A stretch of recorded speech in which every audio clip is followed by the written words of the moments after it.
This is United Kingdom Talk with Chris Reardon.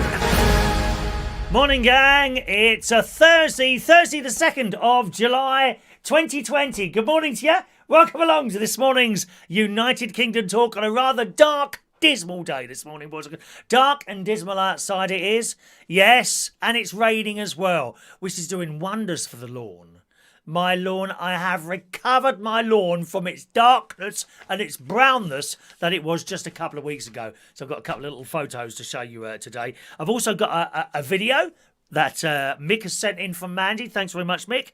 And some pictures from Fiona's birthday. Lots of stuff waiting to show you today. And only for exchange of 20 likes, I will show you those items. So click your like button immediately. Otherwise, you won't see them. You won't see them otherwise. Now, I'm very concerned, boys and girls. We might have to finish the show early today, like in 2 minutes' time. And the reason is we need to go and stockpile something very, very important. You know, forget the toilet rolls. Forget the packets of pasta. You know, the little shapy things. Forget the spaghetti, the tins of baked beans, the frozen vegetables, all that stuff that we ran out of a few months ago. Forget all that. Much more important. I am very concerned that we might stop being able to get cheese and onion crisps. This is very, very important because I spotted with my eagle eye, spotted a story in The Sun yesterday, boys and girls. Walker's Crisps have confirmed 28 positive coronavirus cases in its factory in Leicester. What if they close it down and have no crisps? The firm employs 1,400 people across the site and said it has seen a steady increase in cases in June. I'm very concerned. Very concerned that we won't be able to get our cheese and onion crisps. There's one or two of you out there that are addicted to those, and I can see it from here. I have a certain addiction to cheese and onion crisps, as you know, although I haven't had any for a few days. Well done, Chris. Only because I've run out.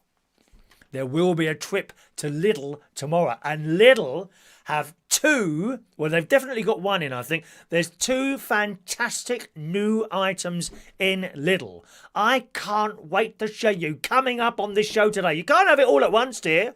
You got to wait, dear, wait. It's like giving you a whole dinner have the dinner and the pudding and everything else at the same time. No, you got to wait for the next thing, because it might be better than what you're seeing already. It's doubtful, but it might be. It's claimed that its track and trace procedures indicates transmission of the killer bug was not in our factory, but nevertheless, they have found people with coronavirus, boys and girls, at the Walker's Crisp factory. Now, what if they close it down? Oh my God, no crisps. Can you think of anything? You can run out of toilet paper, you can run out of pasta, tinned vegetables, baked beans, flash, I don't know, sterilisation, bleach spray. Frozen. You can have empty cupboards practically. But once you've run out of Walker's cheese and onion crisps, then we are in serious trouble, boys and girls. I can see in years to come, a film will be made, you know, coronavirus pandemic, day 1, and it goes on day 100. Day 100. The end of the world is nigh. Finally, the world has run out of cheese and onion crisps. Can you think of anything worse than that? I'm sorry, I can't. I can't think of it. I think, you know, maybe in my coffin, in sort of 200 or 300 years' time, I could be surrounded by a package of cheese and onion crisps. Indeed, if you ever send me anything, if you're one of those people who's got my address, if you've got my address, then when you send me something, you know, and it might be a little bit fragile, like, I don't know, a cat or something like that. When you send me, you know, I mean, if for example, one of my great nieces or great nephews wanted to visit me, then I don't see any problem in perhaps popping them in a large box with holes in it, of course. You know, I don't want to see people dead. I don't want to see people dead. You get a big box, put holes in it, and not surround it by those little packets of pop, pop little bubble wrap things, or even worse than that, those nasty polystyrene S things. I don't know what they're called. What are they called? Polystyrene S things. What are they? I don't know what they are.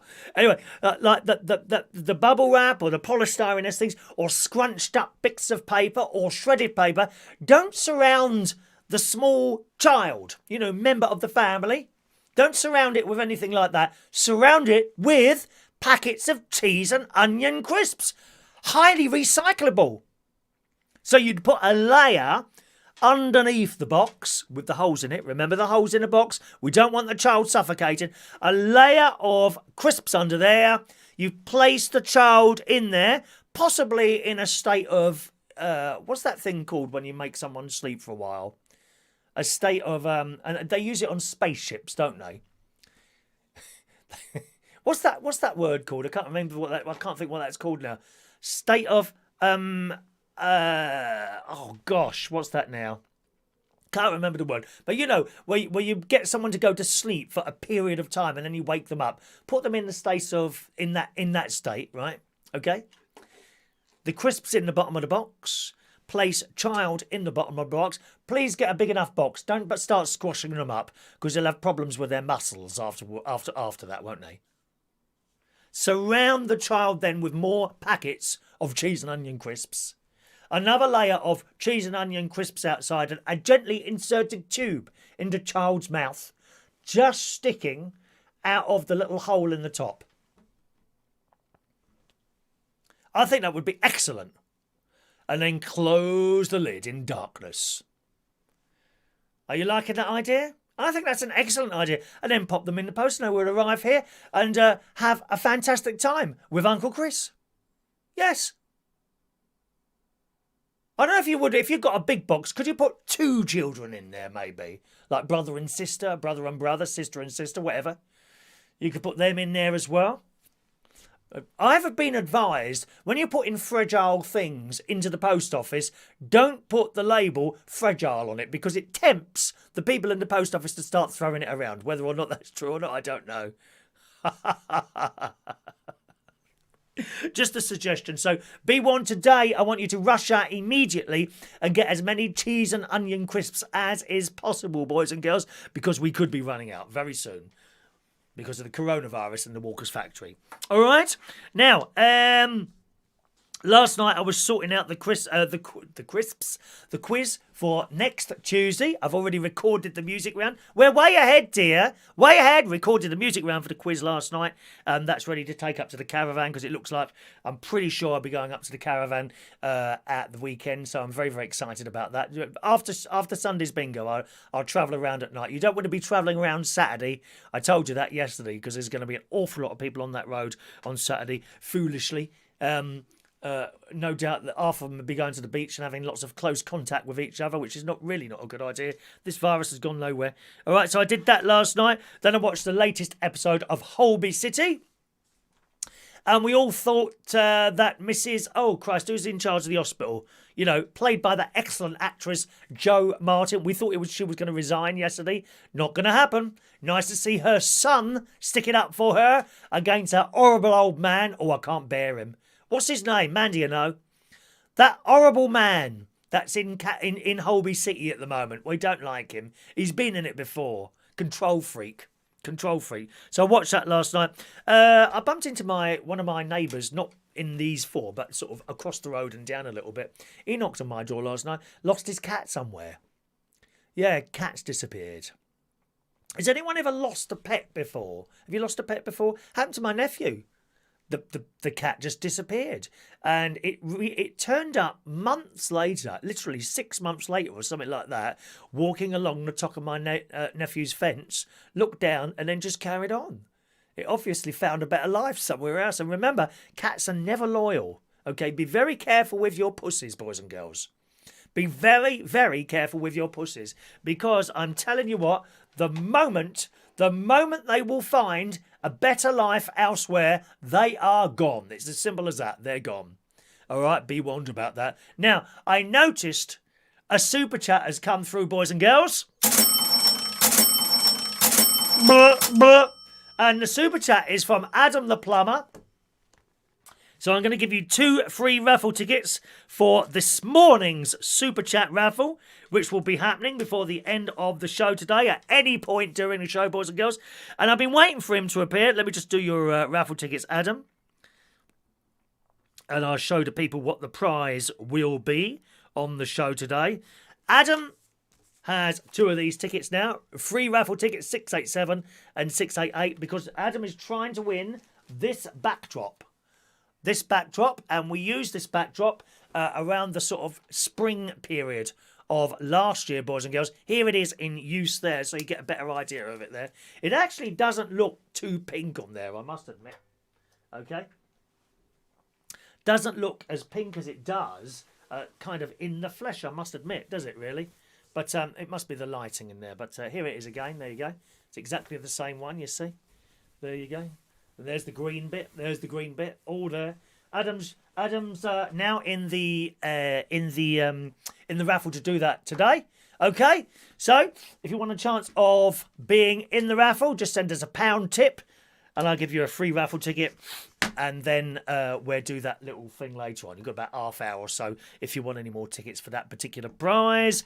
And then we'll have a new prize. We'll have a new prize, which I will reveal to you, boys. It's very difficult to get hold of these. We have done them before. Very difficult to get hold of these. I will be putting a new prize in and revealing. It's the big reveal a little bit later on during the show. Now, meantime, thank you very much. A little parcel arrived for me yesterday, boys and girls. A little parcel. No, not from Amazon. Hot shock horror. I thought, oh, there's a parcel. What is it I've ordered today and completely forgot about? No, not from Amazon. It was from Adam the Plumber. Yes, he's one of the few people that has my address, who kindly sent me this in the post. Look at this. Da, da, da, da, da. Oh, yeah, baby. Ba, ba, ba, da, ba. Oh, yeah. And especially for Rachel. Hang on. How high is this camera? Let's have a look. Oh, just about. I'll have to open my legs and come down a bit. Here we go. Ba, ba, ba. Ba, ba, ba, ba, ba, ba, ba, ba, ba, ba. Ba, ba, ba, ba, ba, ba, ba, ba, ba, ba. Ba, ba, ba, ba, ba, ba, ba, ba, ba, ba. Yeah! If you are on TikTok, you will know that tune. I think I'm getting better at that. Thank you very much to Adam the Plumber. I have ironed it. It's already creased up a bit, unfortunately, while I've been sitting here. It is beautiful. It is beautiful. And I showed my mate this, who popped round yesterday. Do you know what he said, Adam? Do you know what he said? He's just evil. He said, I bet Adam sent you those because he's lost weight and he knows that they fit you now. Rude. Rude. Thank you very, very much today. I really appreciate that. Thank you very much, Adam the Plumber. All right, we love it. There's another one as well. There's another one, which will be revealed again. Another exclusive. Another exclusive on this show tomorrow. I will be revealing the other shirt that Adam the Plumber has bought me. We like flamingos because they're camp and they're fun. We like camp, fun things. We don't like miserable gits who moan all the time. I can't bear moaning. I'm glad I don't moan ever. I never ever moan. And actual fact, I'm thinking, Adam, that this t-shirt will go with something else I have discovered is going to appear, if it hasn't done already, it's going to appear in our new, almost favourite supermarket. I wouldn't say it's my favourite supermarket. I think Aldi is probably my favourite supermarket, to be honest. But I go to Lidl quite a lot now, because it's never as busy as Aldi. Okay, so it's either a bike ride or a car ride to Lidl, where it's a walk to Aldi, but it's never as busy, and we try to avoid people as much as possible. Well, I mean, I was doing that before the virus anyway. But Lidl, look what Lidl have got. You need, Adam, you need these in your life. Are you ready for this? Oh, hang on a minute. Which one's... Hang on, I want to show you the right picture. Let me just switch to studio mode so I know what I'm going to show you. All good. I'm glad I did that. Right, studio mode. There we go. Okay, I'm now going to show you. You will need these in... Oh, maybe I'll wait a little while. I think I'll wait a little while. Let's just have a quick look at your messages, and I will show you after that what's appeared in Lidl for your enjoyment, boys and girls. Good morning to Jason Hughes, Gary Davidson, Peter Wright, Mandy Davenport. Morning, Mandy. Mandy sent in a little video, or Mix sent in a little video of Mandy feeding. Oh, no, perhaps I shouldn't say. She's feeding something. It might be Mick. It might be Mick, or it might be something else. Want to see that video? Then you have to click the like button underneath. We need 20 likes to be able to show you this morning's videos and photos as sent in by delightful listeners and viewers. Okay? Morning, Mandy. How many we got now? We've got 11 at the moment, so we need 20 altogether to show you those. Morning to Gary Davidson, Diane Jebb. A very good morning to Diane. Hope you enjoyed your birthday, my love. Looks like you did. Happy birthday, Diane. Dr. Gregorian, hello to you. Shania Steele, there she is, head of the Catholic Church on the Isle of Wight, boys and girls. I think I sent you a little video. Did I send you a TikTok video of nuns dancing? They do it slightly differently. Da da da da da da da da da da. And I saw another priest. Oh my God, the religious organisations are now also getting involved in TikTok. Shania, we're waiting for you to do a TikTok. We're waiting for you to do a TikTok, Shania. We're waiting. Morning to Adrian Richardson, Gavin Bass. Good morning, Gavin. Gavin is head of Twittering. Head of Twittering. Good morning, Gavin. Morning to George Bond, Adrian Richardson. Daniel Woodhouse. Morning, Daniel. Hello to Joe Woodruff. She got her fridge magnet in the post. Morning, Joe. Hello to Daniel says split screen on GMB. We're both in the same. Yeah, they're both in the same studio, but they're quite far apart. That's why they split the screen like that. Morning to John Aitken. Hello to you. Dan S. Bonsoir, Dan. Comment ça va? Ça va bien, merci. Et vous? See, foreign languages. I can do all the languages. Any language you want me to speak, just ask. Shania is a fan of prawn cocktail crisps. Oh, no. No. No. No. Horrible things. They stink. Oh, I can't bear prawn cocktail crisps. They absolutely stink. Morning to Peter Paliwoda. Morning, sir. Where are we now? Who else is there? John bought 2 bags of M&S honey roast crisp and their toffee popcorn yesterday. I haven't had honey roasted crisps now for months. Last year was the last time I had a bag of those. That was when I was down to Royal Free for a checkup. Because they got a Marks and Spencer's near there, John. I was down to Royal Free. Whenever I go down to Royal Free in London for my twice yearly checkup, which has been delayed now until, I think September is my next... when's my next appointment down to Royal Free? They pushed it right back because of this virus thing. Yeah. Tuesday the 8th of September, my next one. So that will probably be the next time I am able to enjoy honey roast crisps from Marks and Spencer's. Could you not send me a packet, please, John? Chop, dear. Put them in. Use those in the box when you send a child to me as well. Well, because I'll probably have a great niece or nephew arriving very shortly now in the post. You know, I can't be with them all the time while I'm doing the show. Certainly not. You know, so they'll have to have someone else to play with. If you've got a niece or nephew as well, or a great niece or nephew, you could send through the post at the same time. Then they could play downstairs while I'm doing my show, and not interrupt. We don't like interruptions, mind you. Naga Monchetti likes interrupting, doesn't she? She makes me die. I was watching her this morning, Naga Monchetti. So each morning they interview a government minister because they won't go on with Piers Morgan anymore. Because he's so blooming rude. Oh dear, excuse me. He's so blooming rude all the time. Shouting and screaming and moaning all the time. Oh, give it a rest, you silly old git. I think to myself. So they won't go on. They haven't been on there for months. They refuse to go on there. I would do as well. Why would you want to sit there and be spoken to like a piece of dirt? Because that's how he speaks to them. Nasty piggy. I mean, I quite like some of the stuff he comes out with. I think he's got a reasonably sensible head on his head. But those little piggy eyes, aren't they? Little piggy eyes. I don't like him too much. No, don't like him too much. But Naga on there, she makes me die. So she'd be talking to a politician, and they'd be in full flow, and then she'd say, "Sorry to interrupt." Well, why does she keep interrupting them? Oh, sorry to interrupt. Oh, right. And then, oh, well, sorry to interrupt. Oh, and I think the answer to your question, well, sorry to interrupt. She keeps interrupting and apologising to do it. Well, if you didn't interrupt, my dear Miss Smarty Pants, then you wouldn't have to keep apologising about interrupting, would you? Sorry to interrupt every 5 minutes. Shania's going to send me some cheese and onion crisps. Have you got loads, Shania? Have you got any, Shania? Has it arrived yet? Now, what are you waiting for? A pen? Has that arrived yet, Shania? I want to know today, has your pen arrived? You're going to tell me tomorrow because I'm going to put 2 more in the post otherwise. Shania's pen and Claire's fridge magnet. I don't know if Claire's with us yet. I haven't got that. Oh, there she is. Look, Claire. Yes. Let's have a look there. Are you getting a birthday laptop? Is it your birthday today, Daniel? Is it your birthday today? Is it your birthday day?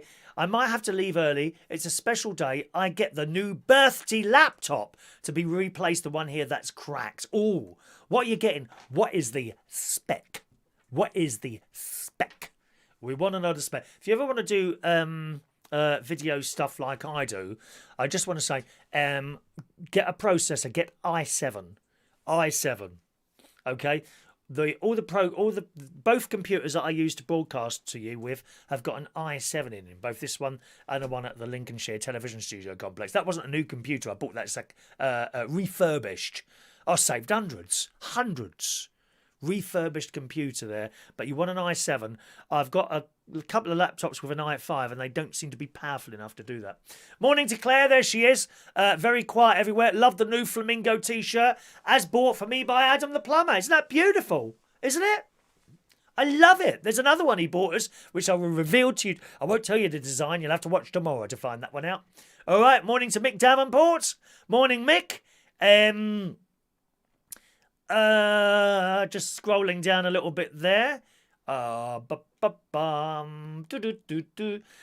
Adrian, if you super chat me, I'll get you some crisps. Can't do that, darling. You can only super chat one way. Unless, of course, you're going to do your own channel, Adrian. Are you going to do your own channel? There's a few people here do their own channel. Gary's British Talk Show. My nephew, Scrap It Man. Loads of people do their own channel. Mike Rees-Ponto. I haven't seen him for a while. Mike Rees-Ponto. Peter, my dog doesn't seem happy this time every morning. Worried me by thinking about doing a runner. Let him go. Let him go. Well, if you treated him a bit better, he probably wouldn't want to leave. Are you hurting your doggy? That not all dogs want to sleep in the bed with you, Peter. Forcing those animals to do things against their will. It's shocking. It really is. There's a law against that, doing those things with animals. Shocking. 17 likes, only 2 more, and I'll show you the stuff. Nice little bits and pieces to show you this morning. Fiona sent in some stuff that she got for her birthday. I'll wait for her to appear if we get enough likes to show hers, because people like to see, if they've sent stuff in, they do like to see it shown to you, which is completely understandable. John says you need more rhythm for the TikTok dance. Rude. What do you mean need more rhythm? I was looked at trade, when I was dancing at trade. This lad come up to me and says, "Oh, you dance really well." Thank you very much. Did anyone say that to you, John? Probably not, John. I could have danced in one of those cages at the fridge, in small little lycra shorts. Could you get into any of those? Probably not. Rude. Good morning to Ray Reynolds, who's staying in again on Saturday and counting my money. Oh, he spends a lot of time counting his money, Ray Reynolds. He's got so much of it. He keeps it under the bed, Keeps it under the bed and under the floor, and under the flooring, so that people can't steal it there. Let's have a look. Waitrose is going down the list.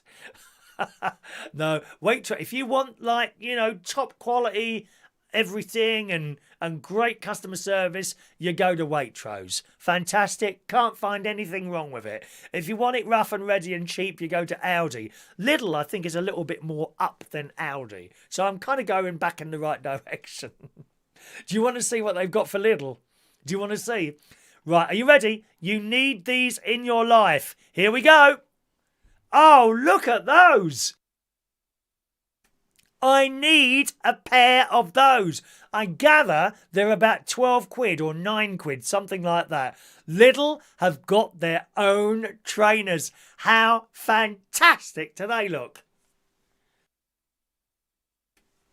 Actually, Shania, I could see these being issued to all altar servers within the Catholic Church. Wouldn't cost you much, would you?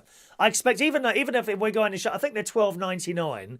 $12.99 or $9.99, one of those two. But I could see, if you was to sort of buy all those, it wouldn't cost the church very much, would it? They're not exactly strapped for cash, are they? Be honest now. Be honest. Lidl trainers. We need a pair of those. Look at those colours, dear. I love them. Do you think there's any sort of shame in walking down the street in a pair of those? My mate says if I ever come round his house in a pair of those, he won't let me in. Stuck up snob. Honestly, dear. Stuck up snob. You need the Lidl trainers. Here they are again. Who's going to buy a pair of Lidl trainers? Yes, please, mummy. I love them. I absolutely love them. Bright colours. What more could you want? In fact, I might buy a pair on our weekly shopping trip to Lidl tomorrow, and wear them at to my nephew's house. When hopefully I'll be going to visit them next week, and I'll see what the reaction of great nephew Harry is, because he's very honest, like all children. I went round there with my red trainers. Remember? Went round about a year ago. I said, "All right, Chris," and he stopped halfway through my name. "All right, Chris," and he looked down and he said, "What have you got on?" He hates them. He hates my red trainers, which just makes me want to wear them even more round there. Terrorising children, that's what I do. I terrorise children. I enjoy every moment of it. Thank you very much. Good morning to Rachel. Morning, young Rachel. Parkness was at his local Lidl yesterday. It was very quiet. Where else are we now? There's Fiona. Good morning, Fiona. How are we doing on the likes? We only need 2 more likes, boys and girls. 2 more likes, and then I've got a video and some pictures from the lovely Fiona Hunt to show you this morning. Good morning to Ronai Man. Morning, Roni Man. Hello to you. Oh no, John's ate all the crisps already. How disappointing. How's your back, Peter Paluoda? He says he's finished his meds. How is it now? That's the question. Just scrolling down a little bit there. And good, are we going to get down the bottom there? There we are. Let's just scroll. Those trainers are horrible. Oh, John, you're joking, aren't you? You're joking. Good morning, Michael Lawrence. Morning, Michael Lawrence. They've been watching Gary's British Chat Show. He's on every morning at 8 o'clock. I think every night as well at 10. He does 2 hours at night. 10 till 12 at night time is Gary's British Talk Show. He does a lot more with the messages than me. So if you like that sort of thing, on to Gary's British Talk Show. Okay, he's on there as well. John doesn't like the trainers. I can't believe that, John. Really? What's wrong with those then? What's wrong with those? I love them. Joe. Move over Nike. How can you go wrong? $12.99. If you've got children, not so much the little ones, but certainly the older teenagers. Oh, let's go out and buy a pair of trainers. Have you got any money to give me, Mum or Dad? Yes. How much do you want? Just 150. Sorry. For a pair of trainers, £150 on a pair of trainers. Are you for real? Yeah. My younger nephew used to spend that on trainers. Oh, yes. When he was 17, I think it was 17. Was it his 17th birthday or his 18th? Can't remember now. But anyway, was it his mum and dad? Yeah, I'm sure it was. My sister and her husband. They took him down to Nike. They took him down to Nike in London. And he had his own trainers made there. And you choose a design, you see. Choose a design there. And then they say, OK, we'll post them to you. It was like £120 on a pair of trainers. I haven't got any trainers or anything up here, but certainly my trainers, I tend to buy the sort of Raffle ones, but not when they're 100 quid. I wait till the next year, then those ones have gone out of fashion, and then you pick them up for like 30 or 35 quid. maximum. But why spend 35 quid when you can have an excellent pair of trainers from Lidl for just £12.99 or £9.99, whatever it was? Perhaps I should have some of those as a prize. Would you like to win a pair of those?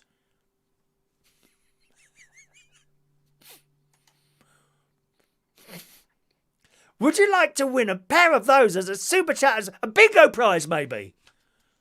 I tell you what, I'll throw in a sticker as well, okay?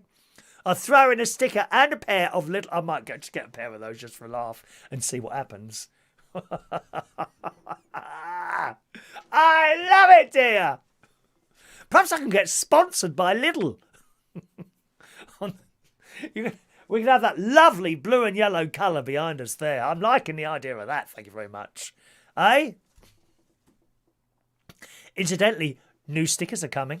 I've just sent the bloke an email last night to see if he's answered yet. He hasn't answered yet. New stickers are coming. I've ordered new stickers for you. They will be different to these ones, okay? They'll be different to these ones. Different photo in there.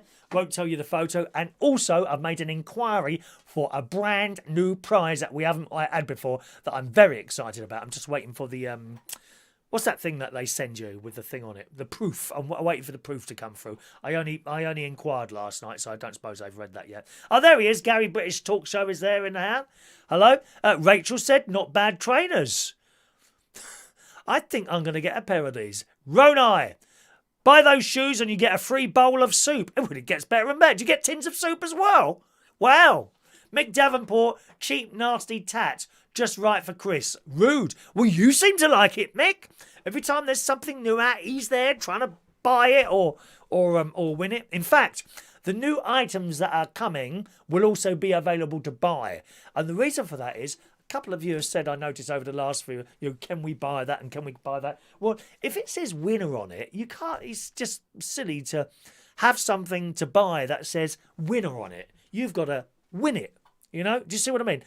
But not with these new things. I hope I didn't mention them, what they were. Did I just mention what they were? I like to keep you guessing. I like to keep the excitement pouring over.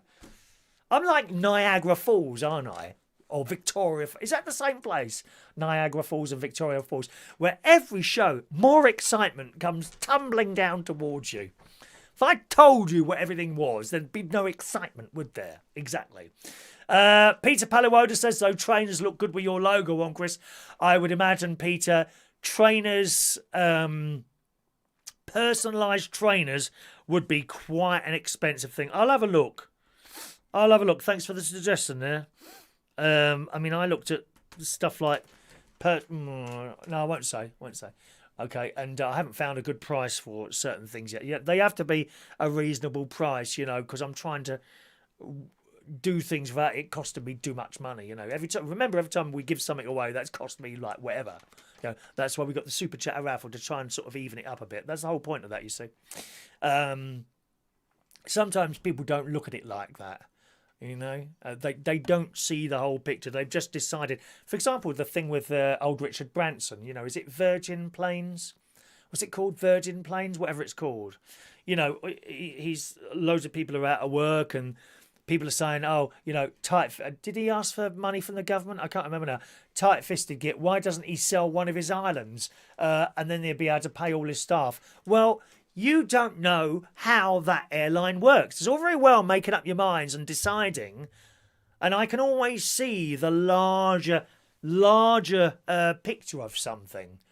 You know, we don't know how that airline operates. It may be that that airline needs £10 million a day coming in from ticket sales and this, that and the other to be able to make £1,000 a day. And in which case, if he sold his island for, I don't know what an island would, how much would an island cost? £20 million, £50 million? I've no idea. 100 million? A billion? Don't know.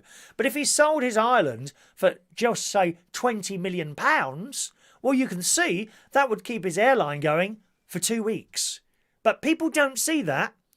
People don't see that. All they see is a bloke with an island. Why doesn't he sell that to keep his planes going? You don't know what it costs him to keep that airline running.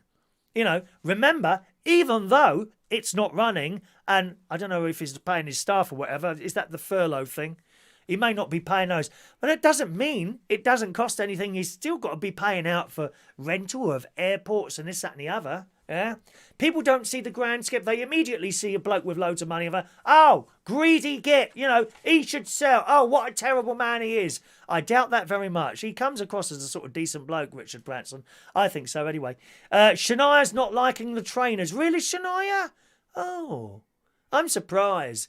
Gary's British talk show says he looks like a clown with them on. I'll be honest, Gary, I was watching you this morning. You look like a clown with them off, my love. You really... Gary is in the house this morning.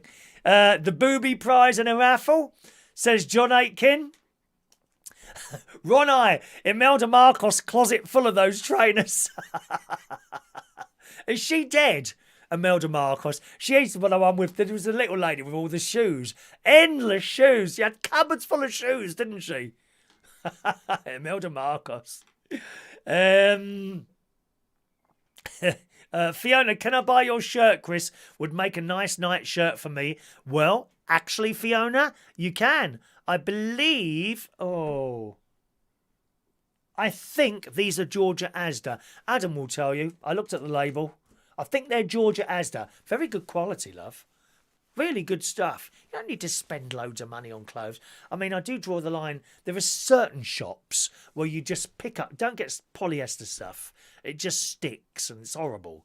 You know, but there are certain shops that you'll buy clothes from, and you know they're only going to last 2 weeks. This is decent quality. The supermarket clothing ranges seem to be of reasonable quality. Certainly stuff in George. I would include Marks and Spencer's, slightly higher up the scale, but the supermarket clothes are very reasonable quality indeed. So I think it's George. Adam the Plumber will tell you. Runai, Victoria Falls, Zambezi, Niagara Falls... Canada. Okay, 2 different places. Thank you very much for that. Thank you very much for that. This show doesn't run on fresh air, software, broadband, electricity time. Right, hang on a minute. Let's just scroll down there. Good. Richard Branson, master of marketing, massive profit, not many aircraft. You don't know that, Peter. You don't know how it works. How long do you think he would be able to keep his airline running by selling an island? My guess is not very long at all. You know, it's a lot coming in, but an awful lot to keep it going. That's how I see it. Good morning to Davo up in, I was going to say Canberra then. Cleethorpes. Morning, Davo. Welcome to our show. Fiona's liking the flamingos. And Fiona, thank you very much for your likes. I'm going to show you these 2 things now, boys and girls. First of all, Fiona has sent in a few pictures. Sorry, you waited. This should have been on here yesterday. Sometimes I don't get quite with it all. Takes a bit longer to do things. All right, so Fiona sent in some pictures of some stuff she got for her birthday. Here we go. Look at that. Look at that piece of metal there that she's had painted with gold paint on it. Absolutely beautiful there, Fiona. Oh, the cake! Look at that cake! All those beautiful fresh fruits on there. I always like the picture of those little red berry type things. And there's a book as well there. She looks like she's having a very nice cup and saucer. We know what sort of person you are now, Fiona. Look, lovely wooden table, beautiful little cup, little flowers on the table. We love it, Fiona. I think you fit in with this show very well, Fiona, if you don't mind me saying so, my love. Absolutely marvellous. Thank you, Fiona. Thank you, Fiona. We'll just have a look at those pictures again while I do a super chat here from Ronai. Thank you very much. Thank you. Super chat coming in from Ronai. Let's give you a free raffle ticket there for today's raffle. Super chat a raffle this morning, which will be happening before the end of the show. Ticket number 689. Let's just put that there. He's in the US of A. There you go. Ticket number 689 for you, Ronai. You might win the backdrop today. You never know. You might win the backdrop, my friend. Fingers crossed. You never know. Excellent. Okay, thanks for that, Fiona. Where are we now? That's Ronai there. Okay, so that's that. We've also had a little film sent in from... where is... I'll try and get the... It's from Mick Davenport. There we are. It's Mandy... feeding a little baby. What sort of baby is it? Are you ready? Here's the video as sent in by Mr. Mick Davenport. Thank you very much. Where is it? There it is. There we go. Look! Oh, little baby hedgehog feeding away. What is that? Cat food? They like cat food, don't they, hedgehogs, I gather?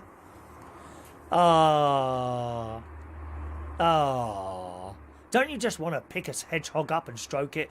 Although, if you were with us yesterday, you would have heard the story about a hedgehog clamping its little jaws onto a little girl's toe. I probably thought it was something to eat. I don't know. Ah. Maybe perhaps invest in a tripod there, Mick Davenport. All right. Oh, look. Let's turn my air thing on. Just a second. I'm just going to walk away from the microphone. Stay there. I'm getting a bit hot in here now.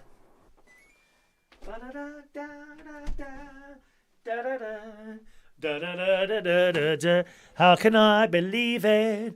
Thank you very much for sending your bits and pieces in. Anyone else got anything to send in? I can put it on tomorrow's show. Send it to this email address, please. chris@unitedkingdomtalk.co.uk. Don't send or message me over the Facebook Messenger thing anymore. I rarely use that anymore, okay? I rarely use that at all. I just don't log on to it. I find it inconvenient and very annoying with all this crap that comes through on it. So if you want anything to do with the show at all, please send it on the email. All right, Parkness, have I missed much? Yes, you've missed everything, Park. We just gave away a holiday for two in Barbados and a small island in the Caribbean Sea, which I recently purchased off Virgin Media. Thank you very much.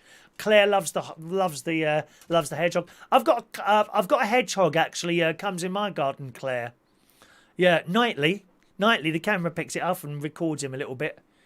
Lovely little thing. And there's a cat that comes in, a black cat, that thinks it's going to get the hedgehog one day, and it's not. It always sits in the same place where the hedgehog usually appears. It waits for the hedgehog. No chance, mate. No chance at all. Let's hang on a minute. Let's just scroll down there. That super chat from Ron there.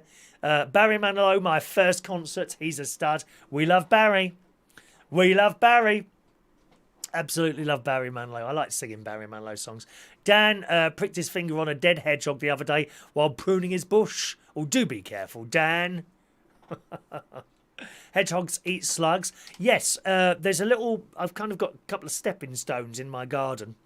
Right, and slugs tend to slide across there, and quite often you see the hedgehog and there's a slug in front of it about to be eaten. Poor slugs, they have a hard life, don't they? Especially when the lawnmower comes out. Yeah, just imagine being a slug and you can hear a lawnmower approaching. Ah, there's a lawnmower! And they try and slide off, they're so slow. Poor slugs. Oh, I can't kill them, dear. No. I pick them up with a trowel and throw them over the fence. That probably kills them when they land on the grass on the other side. Claire, we have an incredibly bold fox in the garden. Foxes in the garden regularly, even with the dogs. Do you do you pet them, Claire? I don't think you're supposed to, are you? Do you like stroke them as dogs or not? Don't know if they do that or not. Okay. Morning to Michael Pollan. Hello to Michael Pollan this morning. Now, so I've got a new gadget. Check this out. Bet you haven't got one of these, have you? Anyone know what that is? Who wants to know what that is? Who knows what this is? Do you know what this is? Huh? Any idea? It's a signal reception detector. This is very, very exciting. Very exciting. Now, I showed you a few weeks ago my satellite dish alignment meter. That was exciting. The one that goes woo, woo, woo, woo, doesn't it? Right? And as you adjust the satellite dish, you know, it wouldn't be any good. If you didn't know it roughly in what way the satellite dish was pointing, it probably wouldn't be that good, to be honest. But if your satellite dish is pointing in roughly the right direction, but you keep losing the signal or you're not getting all the channels, it's likely that your dish is slightly out of alignment. And it only needs to be out a tiny little bit for it to be affected by this. So say that's a satellite, right? And that's your dish. So they need to point at each other. If it's gone a bit like this, just like that, you might not get all the channels, you see. So I have my satellite dish alignment meter, which I've had for quite a few years. Must have had that 10 years now. And sometimes the dish does go out of alignment. And the reason is it's attached to a wooden fence here, and a wooden fence will naturally move with its age and I suppose whether it's got very wet and dries out, you know, the thing's going to contract and it moves slightly. And I go out there with my little meter. Actually, you don't always need to even undo the bolt on the back. If you just go and you've got to get the tone up. So you set the tone, you turn a little dial on it, and you move the meter sort of to the middle, right? And then you move the dish, and you want the meter to go up, right? If it's going down, you've moved it the wrong way. It also comes with a little tone. Woo, woo, like that. Oh, it's wonderful. Hours of fun. Sometimes I go out there and just move the dish so that I can attach the meter to it and listen to the little tones. Woo, like that. Wonderful, dear. And then if you get it like that, right, then you turn the little thing down, right, because you can't move it anymore then, right? You turn the little thing back down, ooh, and then you can move it again to try and get the meter back up again. But you might have already got it in position. So go and check your telly then. Well, that's with a satellite dish. I've now got one for a TV aerial. And I do have a purpose to buying this. I don't buy stuff just for the sake of it. I just want to point that out. Except, perhaps, little trainers. Right?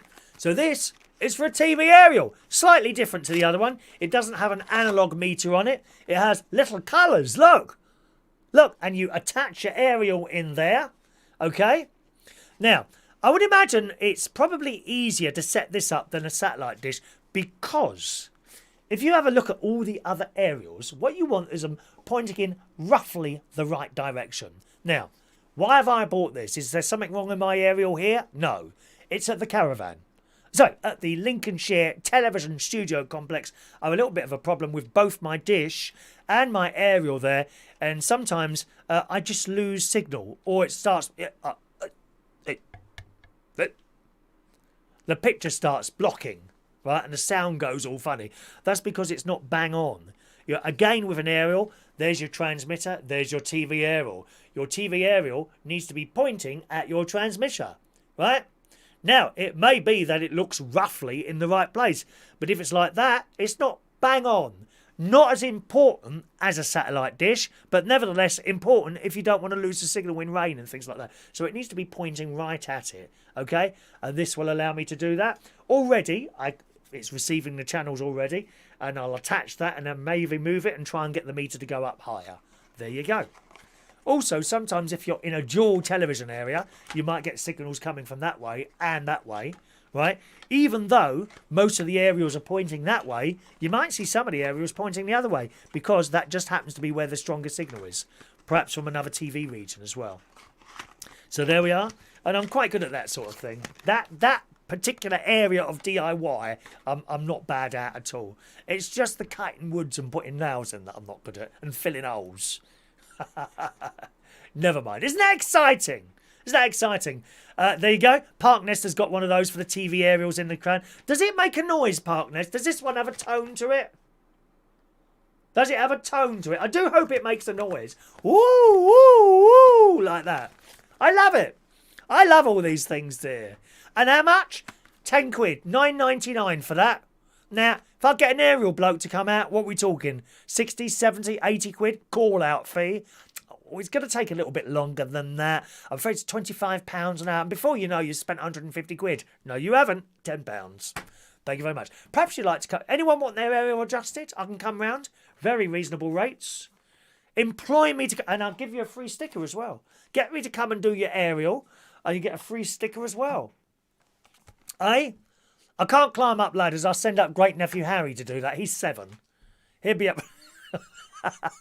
He'll be able to... Or great nephew George. He's 8. Maybe the 8-year-old might be better at it. He can climb up the ladder and adjust the aerial for you all.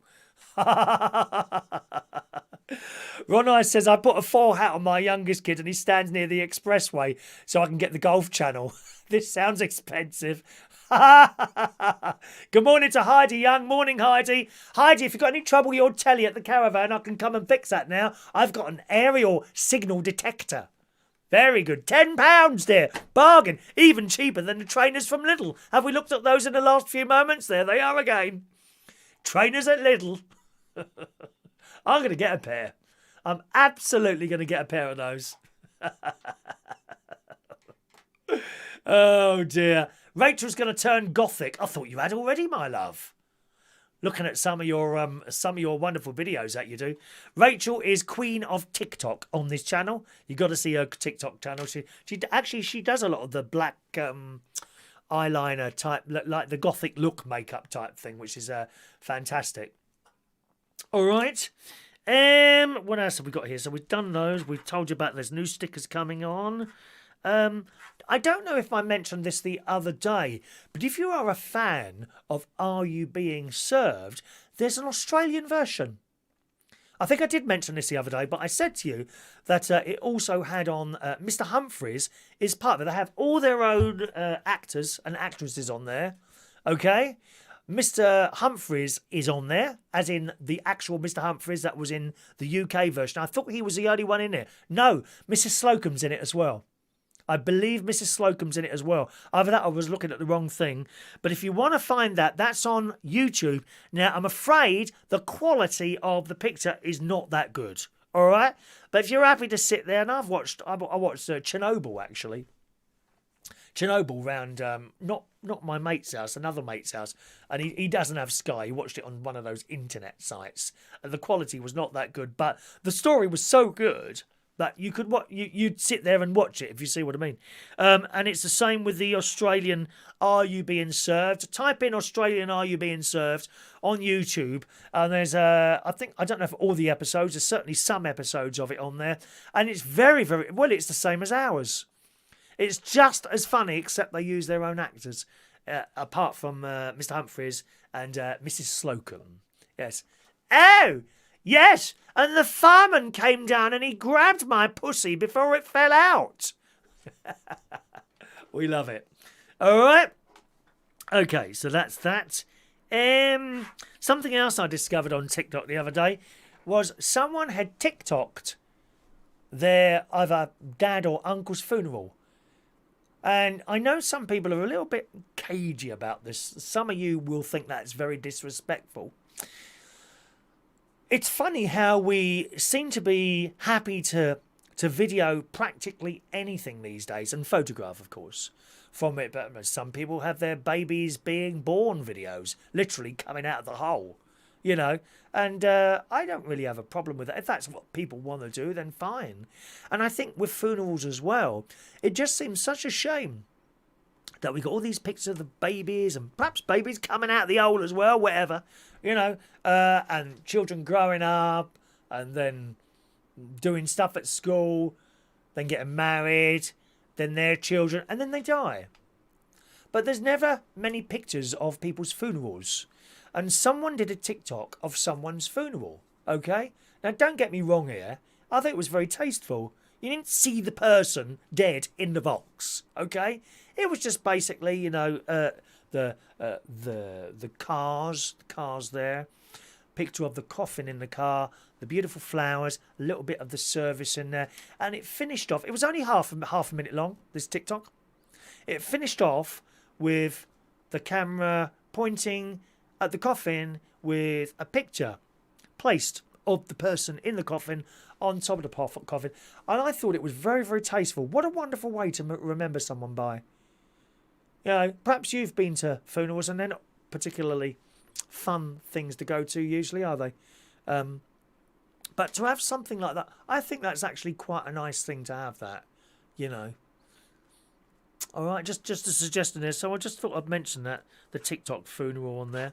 Now, Lidl have something else, boys and girls. I don't want to turn this whole thing into an advert for Lidl, but if you are a bit short of space, these are available. Now, they're in Ireland at the moment. They are in Ireland at the moment. Whether they're here or not, I'm not sure. Cardboard desks. I kid you not, cardboard desks. Look at this. That is a little cardboard desk. Available for €20 at the moment in Southern Ireland. Whether or not they're here yet or not, I do not know. I would imagine the price point would be about 20 quid. Doesn't look very sturdy. I've had a look at some of the reviews, and they are as sturdy as anything, according to people on there. All right? So if you want a little bit of a temporary space, I don't know how long that would last.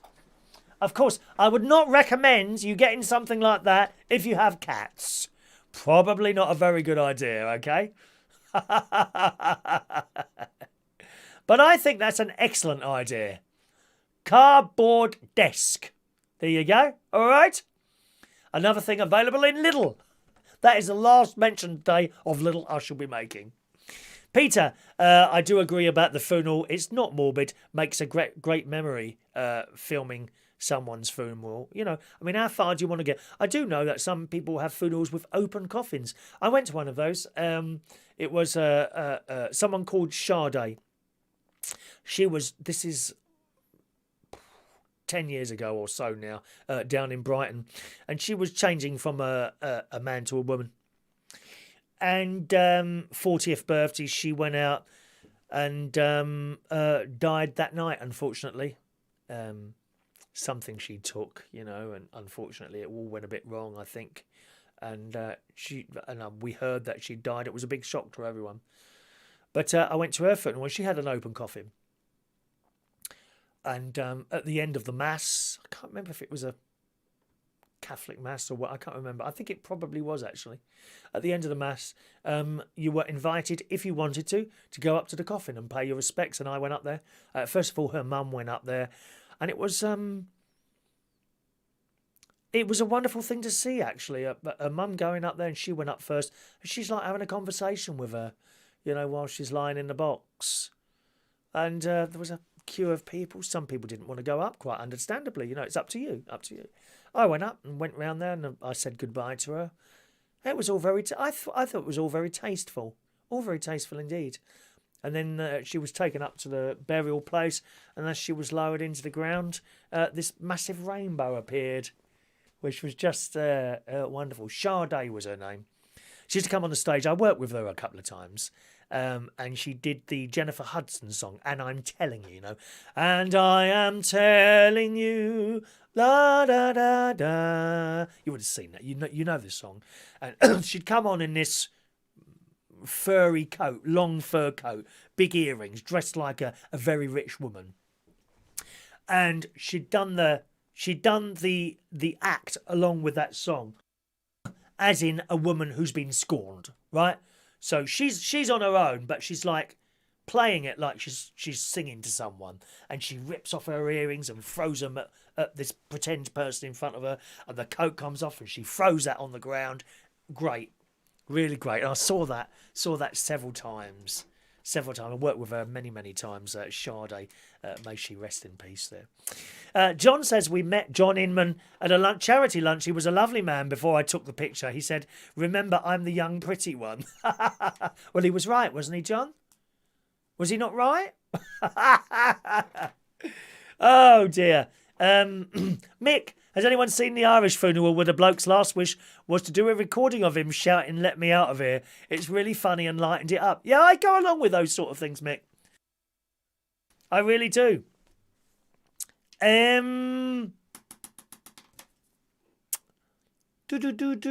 John's having a humanist funeral, a wicked casket, no hymns. Oh, no hymns. I was hoping to come and play the organ for you, John. I mean, you know how good my piano playing is, my love. If you've ever played my music rounds at the quiz, dear. Just a suggestion. We'll do the Super Chat raffle after this story. Now, I don't understand people who constantly go up and down their Facebook page looking for offence or upset. You know, if you've tried to be a friend to someone and they don't want to be a friend, so what? But people go up and down to see who's unfriended them or who's blocked them. People must have so much time in their lives to do these sort of things. If someone doesn't want to be your friend, move on. Sodom. There's another 100 people out there who want to be your friend. It says in The Sun today, you've probably sent loads of Facebook friend requests over the year. Good morning to Maureen. And now you can see who's blanked you. Well, why would you want to see that? It's easy to find a list of your... I mean, I tell you what I've had on the YouTube before. Several times, people who have had a problem with the YouTube, perhaps the chat box, or they can't see the show for some reason, and they send you a message, why have you blocked me? Assuming that the fault that they've got, whatever it is, that you have blocked. That's the first thing that comes into their heads. Why have you blocked me? And eventually, they get it going because you start to see the message. You never get an apology. Oh, sorry for blaming you for that. And besides, if someone's blocked you, why would you worry anyway? I'd move on. Don't bother me. Don't need a reply. Bye-bye. Don't want to be my friend? Bye-bye. Simple as that. We're not worried. You know, oh, if you don't do this, I won't see you anymore. Fine. Bye-bye. Go away. But some people, they do go up and down their little list looking for offence. You know, those sort of people, the offended people. The offended people. Anyway, it says here, it's now easy to find a list of your pending friend requests sent out to would-be friends who didn't give you the time of day. Why would you want to see that? Why would you want to see a list of people that don't want to give you the time of day? I don't get it. You know, some people are very busy. Very busy. They're not sitting like some people are in their homes all day waiting for another message to pop into their inbox. They have lives. It says now you can take back control of your social life by cancelling those unrequited friend requests. Well, why would you want to do that? And then it gives instructions on how to do it. If you've sent friend requests and they've been accepted, that person will be in your friends list. But Facebook also keeps track of all the friend requests you've sent out that have yet to be okayed. It's possible that your would-be pal hasn't seen your request, but it's also likely that you're simply being ignored too. And I get this, you know, oh, did you see my message? Well, no, I haven't been sitting at the computer today. Why would I be sitting there waiting for another message to drop in? I don't think so. I've got other things to do with my life rather than sitting there waiting for endless messages to pop into Facebook. Well, I don't use the Facebook Messenger anymore. Don't use it anymore. It says if it doesn't work, you can navigate to, and it tells you how to do it. But I won't even read that because I find it uninteresting. It's mad. Ronai says, I try to offend on Facebook as much as possible. That's why old school pals you never want to see again are for. Peter said, should I worry? I've never considered Facebook. No, Peter, don't worry about it. You're not missing anything. The Facebook is just full of various political comments and upsets and people talking about their last ex that was the worst person in the world and what they done to him and all that. It's all very sad, really. People, couples attack each other on Facebook for the world to see. Does that make people like you? No, it makes you look a complete and utter idiot. There's a lot of the Facebook thing of people looking for like attention. And I've always said if you want a bit of attention, just set up your own YouTube channel and try and be a little bit interesting, you know. But they live out their lives on Facebook. I mean, do you want me to find a comment now? I bet I can find something within the first few seconds of me having a look there. I'm on Facebook. I'm on Facebook to advertise the stuff that I do, you know. To show people, to share my creative stuff. I was very creative last night, actually. There we are. Let's have a look there. Let's have a look. There we are. It's people. Lots of people upload photos of themselves. That happens all the time. Come on there, where we are now. Let's find something negative on there. Of course, I can't find anything now that I'm looking, can I? It's just endless pictures. People, there we go. Never wear a beige face mask. Why not? Oh, it just looks like you have. Oh, it looks like a ladies' thing. And people, they discuss stuff. Like, here we go. There's a bloke here. So I guess this, not all pubs will open on Saturday. Good thing or bad thing? Oh, I don't know. Here we go. Well, it's only a couple of days till the social explosion begins. Bad luck, Leicester. So think safe. Remember what you are. It's just people commenting all the time. But a lot of people live out their lives on there. I can't find anything too bad this morning, to be honest. There you go. Ronai, Facebook is a photo It's photos of sandwiches, dead baby elephants, sadness, holiday grandstanding. Yeah. And the people upload pictures of their dinners.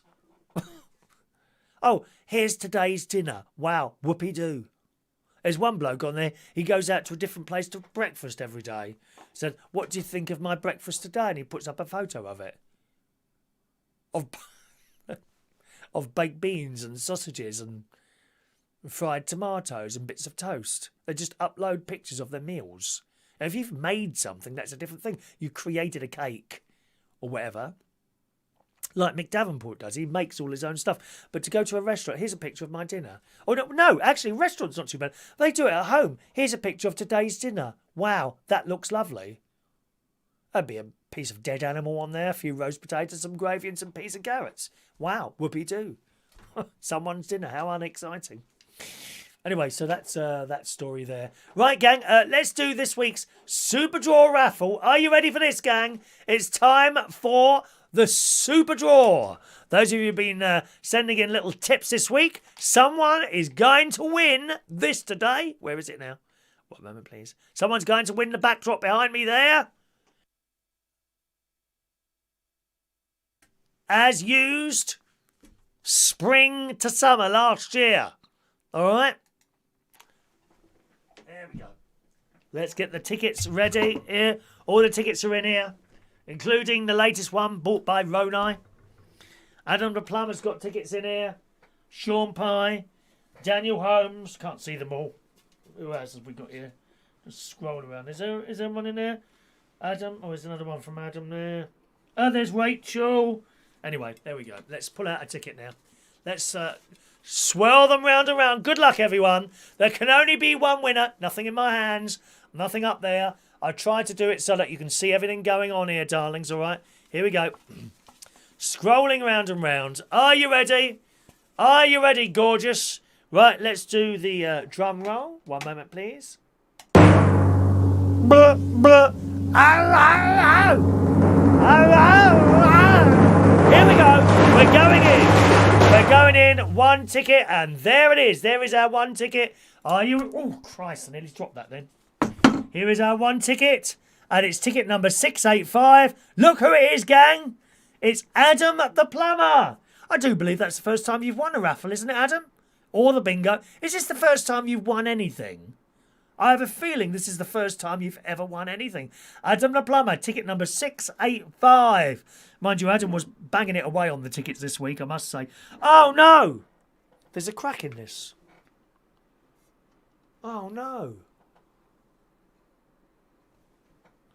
No. How has that happened? Look, it's all round the bottom there. Can you see it? Christ, I haven't had that long. Was it just the bang I just did then on the desk? Unbelievable. Oh, what a disappointment that is. How much was this? Actually, do I need to chuck this, or is it all right for now, do you think? Is this all right, or will it suddenly collapse with the amount of tickets that go in it? I doubt that very much. Anyway, congratulations, Adam. Is he with us at the moment, Adam the Plumber?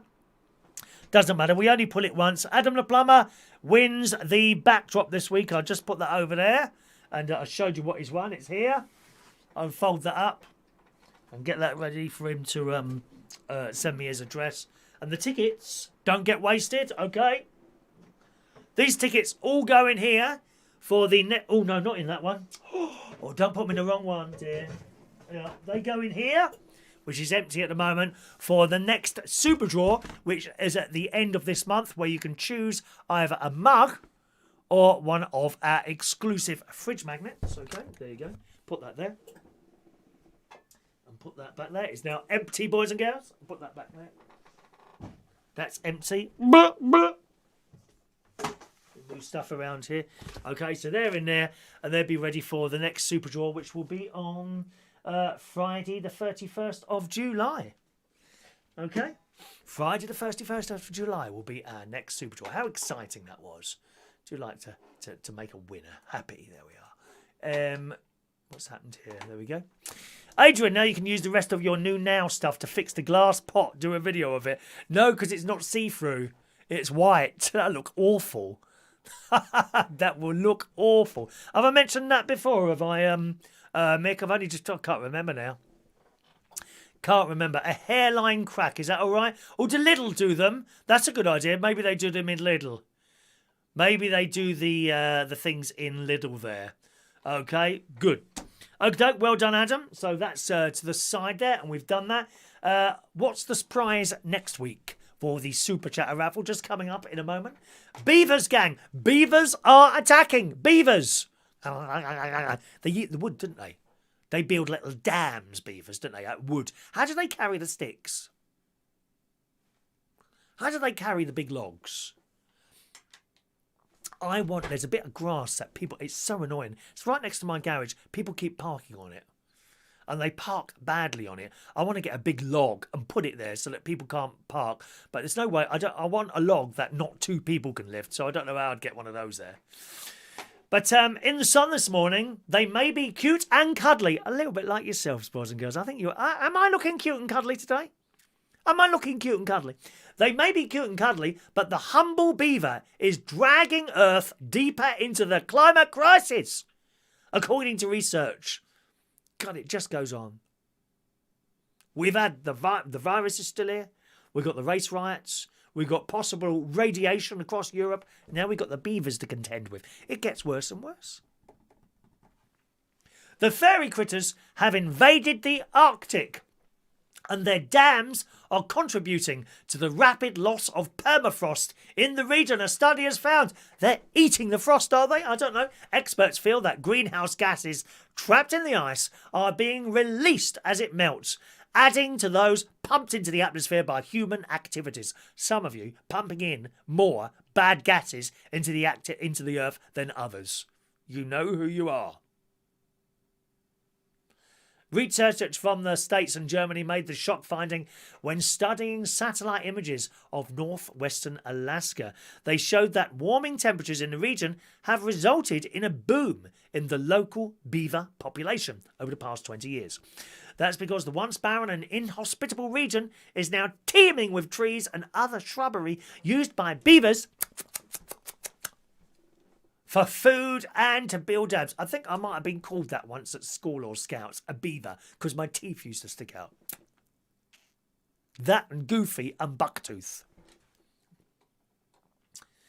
They appear to be building these dams in areas already susceptible to permafrost thaw, with grave consequences for the environment. We knew that the beavers there had spread substantially, says the author. The lakes, which used to freeze solid, now offer beaver-friendlier conditions. I love that term. I'll read that again. The lakes, which used to freeze solid, now offer beaver-friendlier conditions thanks to their thinner seasonal winter ice cover. Lastly, the rodents aren't hunted as intensively in the past. Did people eat beavers? Oh, poor little things. As a result, it's a good time to be a beaver in the Arctic, but we would never have dreamt they would seize the opportunity so intensively. So there we are. There's dams everywhere, little beaver dams everywhere. They keep building houses. They only want somewhere to live somewhere. Poor little beavers.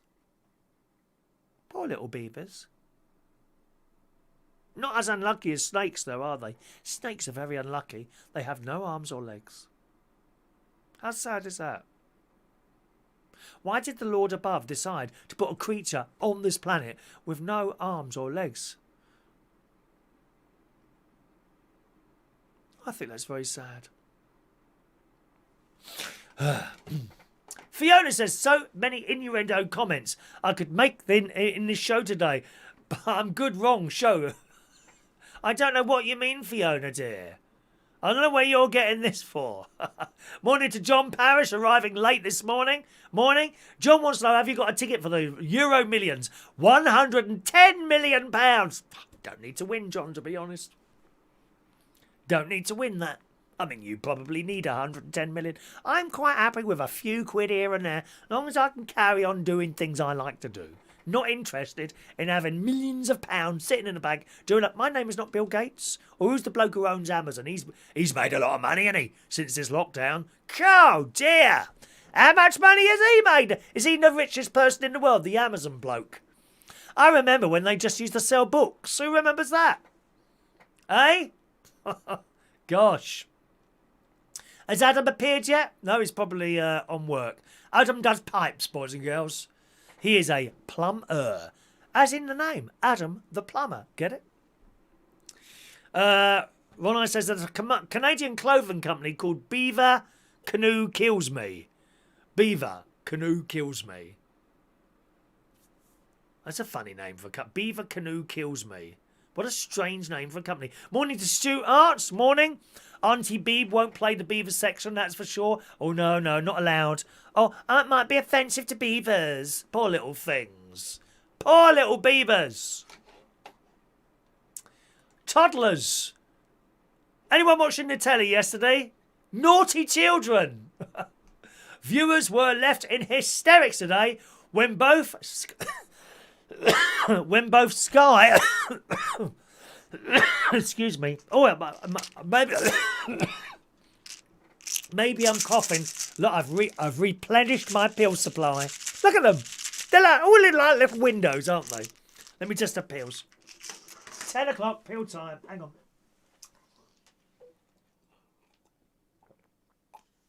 Viewers were left in hysterics today when both Sky and BBC News had one of their interviews crashed by toddlers.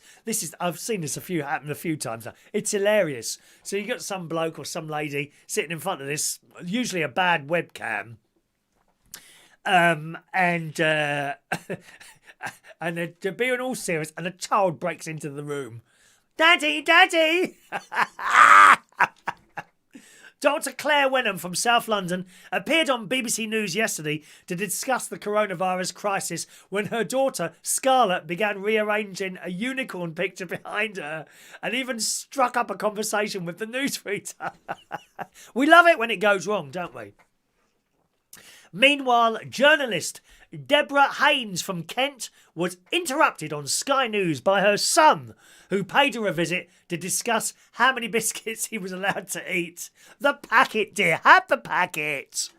Both channels' viewers were delighted by the exchanges, with one teasing that Claire's daughter was the best child interrupts news clip they had ever seen, while Deborah's son was praised for his keen biscuit negotiation skills. I love it. I love it. I do like it when stuff goes wrong like that on the telly. But I just sit there and laugh at it. I really enjoy that. Some people, they're straight on Facebook making a big thing of it. Sad, pathetic people. We have them on this channel, as you well know. Oh, is there a troll alert? Okay, thank you very much. Heidi's on this channel. Gone. Thank you very much. Troll alert. Troll alert. Ramit is looking for a very large one, aren't you, my love? You've come to the right place, actually, Ramit. Yeah, if you want one of those, just pop round the house later on and I'll make sure you have a time of your life. So you'll be begging to leave this house by the time I've finished with you, sunshine. You won't be able to walk.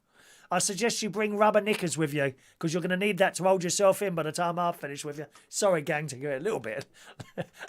A little bit graphical there. Back to that story. We love it when something goes wrong on the telly. You just type in on the YouTube things, when BBC News goes wrong. That's hilarious.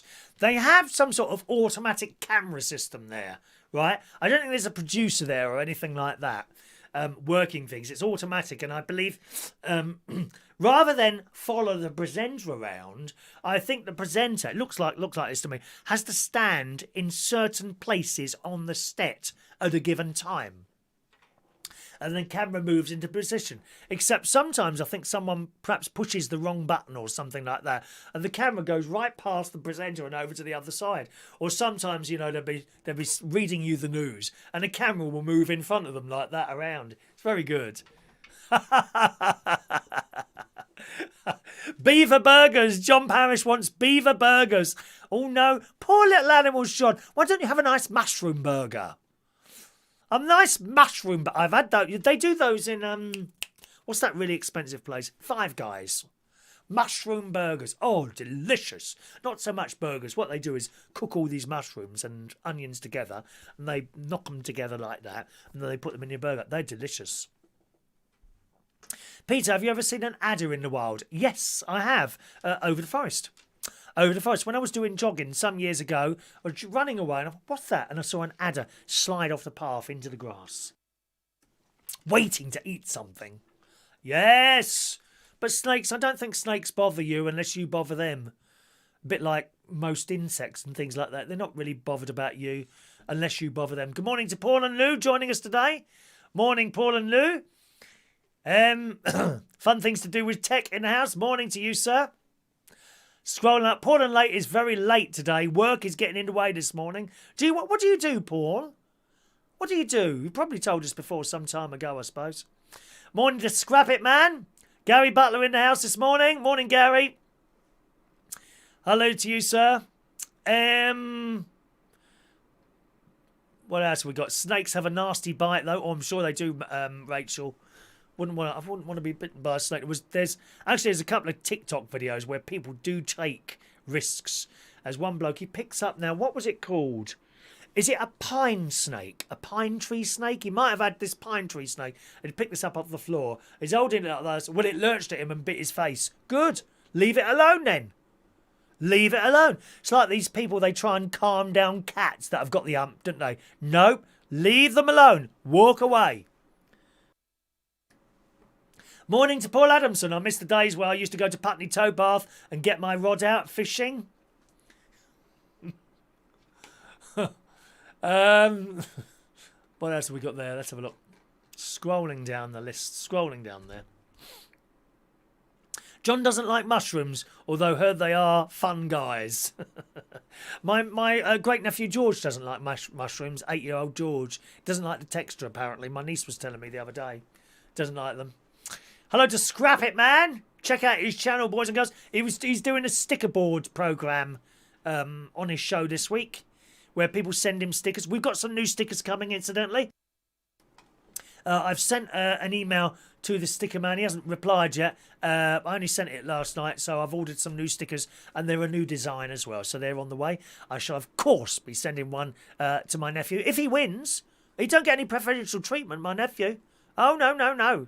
Nope, he'll have to win them or buy them, same as everyone else. They will be available to buy. So cheap. So cheap, dear. So cheap. Slightly dearer than the last lot because things have gone up a little bit, all right? Okay, McDonald's.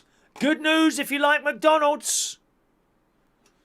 McDonald's has announced 6 menu items that are coming back next week. Do you like breakfast at McDonald's? I don't think I've ever had a McDonald's breakfast. McDonald's have announced the return of its famous breakfast to its 1,000 reopened restaurants with milkshakes. My milkshake brings the boys to the yard and their life is better than yours.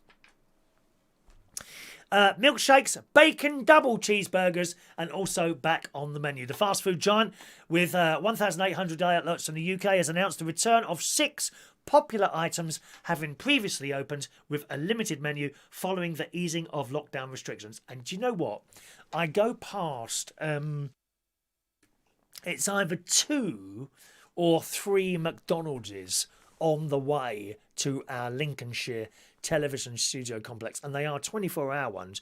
And you know what? You know what I might do Sunday, because I won't want to have dinner before I leave to go up to Lincolnshire, will I? What I might do Sunday is jump in the car and stop at a little drive-through McDonald's and get myself something there. Nice little veggie burger. Veggie burger. I think I have a vanilla milkshake. Oh! Vanilla milkshake, some chips, and an apple pie as part of my calorie-controlled diet. I think there's 3 of them on my side of the road. But they're quite far away. I won't get to one till I'm nearly at the caravan. I think the first one's at Spalding. I'm not sure. It's on a roundabout. The first one's on a roundabout. And the second one's slightly to the left. I'd have to come off route slightly.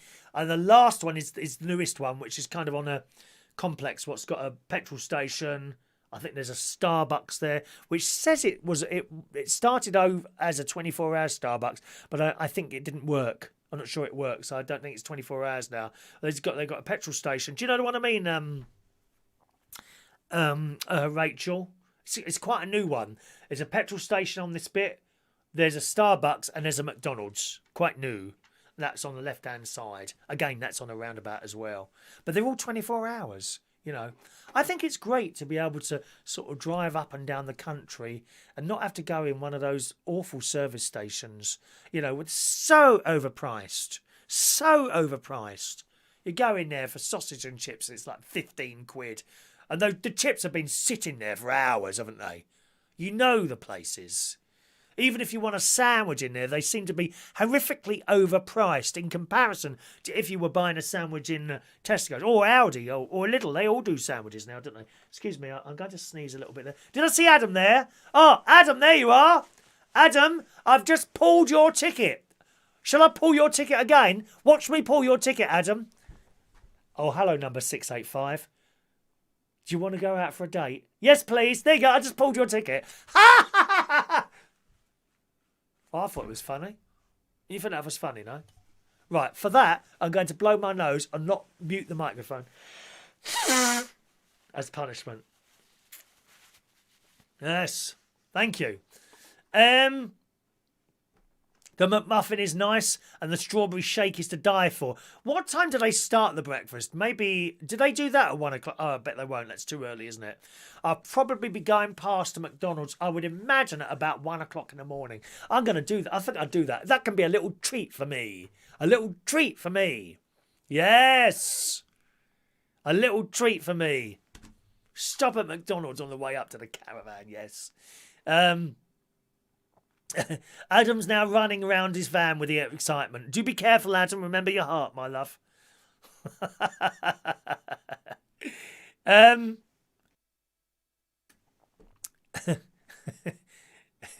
Is that Ramit still there? I've already taken... I thought I took him off already. Did I not get him off there? What was his latest message? Let's have a look. Let's have a look. I can still see them there. Oh, I see, yeah. All right, thank you very much. I can see the messages. You can't see them. On the phone, Christmas check. If it's 24 hours, not what? Don't make sense, Adrian. Try it again. Good. McDonald's. So that's the McDonald's story. I may well do that. How about this one? Be careful of the sun. Do you know you can get sun poisoning? Well, this is new to me. I know sunburn. According to the Daily Mirror, you can get sun poisoning. This lady, she's only 25, right? She's in Oklahoma. We seem to have a lot of stories from Oklahoma, doesn't it? Oklahoma, where the wind comes sweeping down the plain. That one. Her name's Peyton. She's in Oklahoma. She was left unrecognisable and in excruciating pain for a month as her face blew up and her eyes swelled shut after spending just 2 hours in the sun. Now, don't know about you. I know some of you like to do it. You like to sit there in the sun and do nothing. I can't do that. I can be in the sun for hours walking or doing something in the garden, but I cannot just lay there doing nothing. It does my head in. This lady was also left with a crusty and oozing 1.5-inch sore that protruded from the centre of her forehead by 1/4 inch. Despite being put on 2 different antibiotics, Peyton's swelling continued to get worse before it got better, and she found herself having to hold open her eyes to be able to see it. Terrible. Relying on humour to help her overcome her agony and fears over what was happening to her face, Peyton started posting regular photos of her swelling to social media with funny comparisons, and the waitress likened her disfigured face. And she made a joke of it, you know, which is great. But she said it was so painful. She has a chronic pain disease as well, so she's not new to pain and has a high tolerance, but this had me in tears. The only thing I've ever had that bad is nerve pain, and if you've had sciatica... Oh dear, that's horrible, isn't it? I definitely don't recommend it. I'm never going in the sun again. So, well, that's a new one for me. That's a new one for me. I didn't know the sun could do that to you. She says, after she'd been in the sun on the way to the shops, Peyton noticed her skin was slightly crispy and started to feel dehydrated. She felt nauseous and lightheaded. Now, that's happened to me before. If I've been doing something, as I say, I don't lay in the sun, but if I've been out, like on a walk, it happened, I think, last week or the week before, I got back here and I felt really odd, you know, a little bit lightheaded. Oh, God. Sunstroke, you see. Over the next few days, she continued to feel incredibly unwell and extreme pain set in, and her head started to swell, so she visited her urgent care doctor. The doctor diagnosed her with sun poisoning, a severe form of sunburn, which had in turn led to cellulitis, a bacterial infection under the skin on her face, and described a 20-day course of antibiotics. It took about a month for her to start feeling better. Isn't that strange? You ever heard of that before? Sun poisoning? Because I haven't. Dreadful. Does the Burger King quarter pounder cost £0.25 in the UK? No. A little bit more than that. Breakfast is at 11 o'clock. Oh, well, I won't be... unless I go up slowly there. Unless I go up slowly, I suppose. I could try something like that. All right. Okay, so this week's Super Chatter raffle is for something that it's quite difficult to get hold of on this programme, boys and girls. We've given one away before, I think, on the Super Chats. And I like to change the prize every week. So I thought it was time to give another one away. And that is one of our very exclusive... I watched Chris Reardon on United Kingdom Talk. Fridge magnets. There we go. That's this week's. And also, with this week, I'm going to throw in two little things this week. One moment, please. Where are they? Sorry, it's the excitement now. I always get excited when I show you prizes. Here we are. One moment, please. I will also throw in what you look, the whole set. One of our Super Chatter badges as displayed by me here. Okay, so it's that and that. That is this week's Super Chatter prizes. Anyone who sends a tip in, for every £1 tip you send in, I'll give you a free raffle ticket. So that's the prizes this week. Whatever you want to do, all right? I shall display those there. Let's display those here. So we display those there like that. There we are. That doesn't really work, does it? Hang on a minute. How can we do that? Oh, I know. Do it like that. There we are. Display that there, okay? So that's this week's Super Chatter raffle prizes. £1 tip gets you a free raffle ticket. Okie doke. Now, let's have a look here. Wooden spoons. Now, I've always thought wooden spoons are a fairly difficult thing to clean. You do put stuff, I mean, I use my dishwasher all the time. Okay, I'm lucky enough to have a dishwasher here. Some of you have your own dishwashers in the forms of husbands and wives. I have an electrical one here because there is no husband and wife. Yet, I'm always hopeful, boys and girls, that someone is going to appear from out the blue like everyone has told me throughout my whole life. Oh, Chris, you haven't met the right one yet. Oh, there's someone for everyone, so I am hopeful. I've got a feeling they're lying. But nevertheless, in the Daily Mirror today, an Australian mum who discovered just how much dirt is hiding in her wooden spoon has sworn to never use it again. Now, I quite like wooden stuff. Chairs, utensils, you can get all sorts of wooden things. I just like that. But I've always been a bit wary. When you look at that bit of wood, all the little places that bacteria or germs can hide in. You look at a piece of wood, all those little grooves and little bits, indentations where they can hide in there. From like hot water or bleach perhaps. It says in the Daily Mirror, while you may think that scrubbing a spoon with some washing up liquid and a sponge or popping it in the dishwasher for a cycle will effectively remove any germs from the utensil, you would be wrong, as this woman found out. She asked Facebook users whether they regularly soak their wooden spoons in boiling water, and it turns out that many people don't. Although she puts hers in the dishwasher after every use, she found that this doesn't stop germs from being absorbed into the wooden spoon, nor does it remove them. She explained that all you have to do is see how dirty your spoon really is, soak it in a boil of boiling water for around 20 minutes. She shared a picture of the offended spoon with the caption, "Revolting really," and it definitely was, because the water in the bowl was murky, dirty, and downright gross.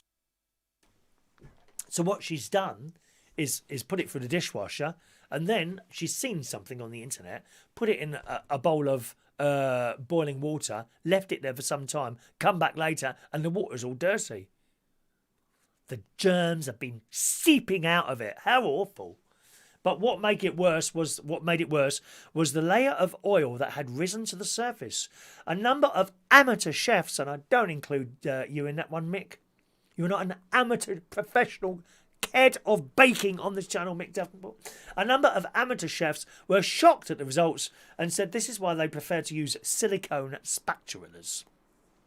Don't some people wear silicone clothes, knickers and things like that? Very strange and mysterious people do. Another person's just laying a wooden utensil out in the sun, as this apparently does wonders for bacteria. Although we're not sure if this is true. So there we are. Wooden spoon harbours germs, boys and girls. How many germs are hanging around on your utensils at the moment? Very worrying. Very, very worrying indeed, my dears. Watch out.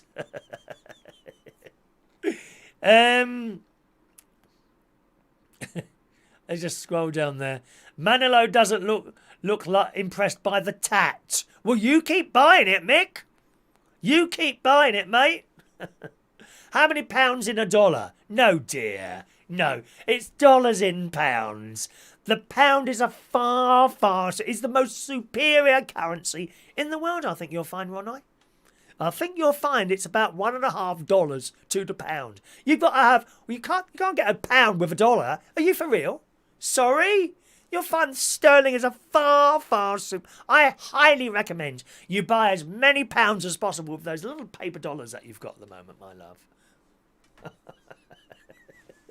It's about $1.30, $1.40 to the pound. I think it's probably about $1.30 to the pound, all right? Something like that. There you go. Joe's looked it up. $1.25 to the pound. There you go.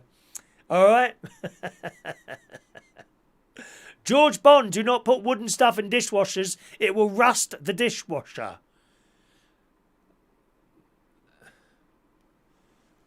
How do you work that out? How is wooden stuff going to rust a dishwasher? I don't think that will happen. John's the dishwasher in his house and the cook, cleaner and gardener. Oh, thank God you've got something to do with your boring life. Dear me, John. Come on, work harder, dear. Work harder. All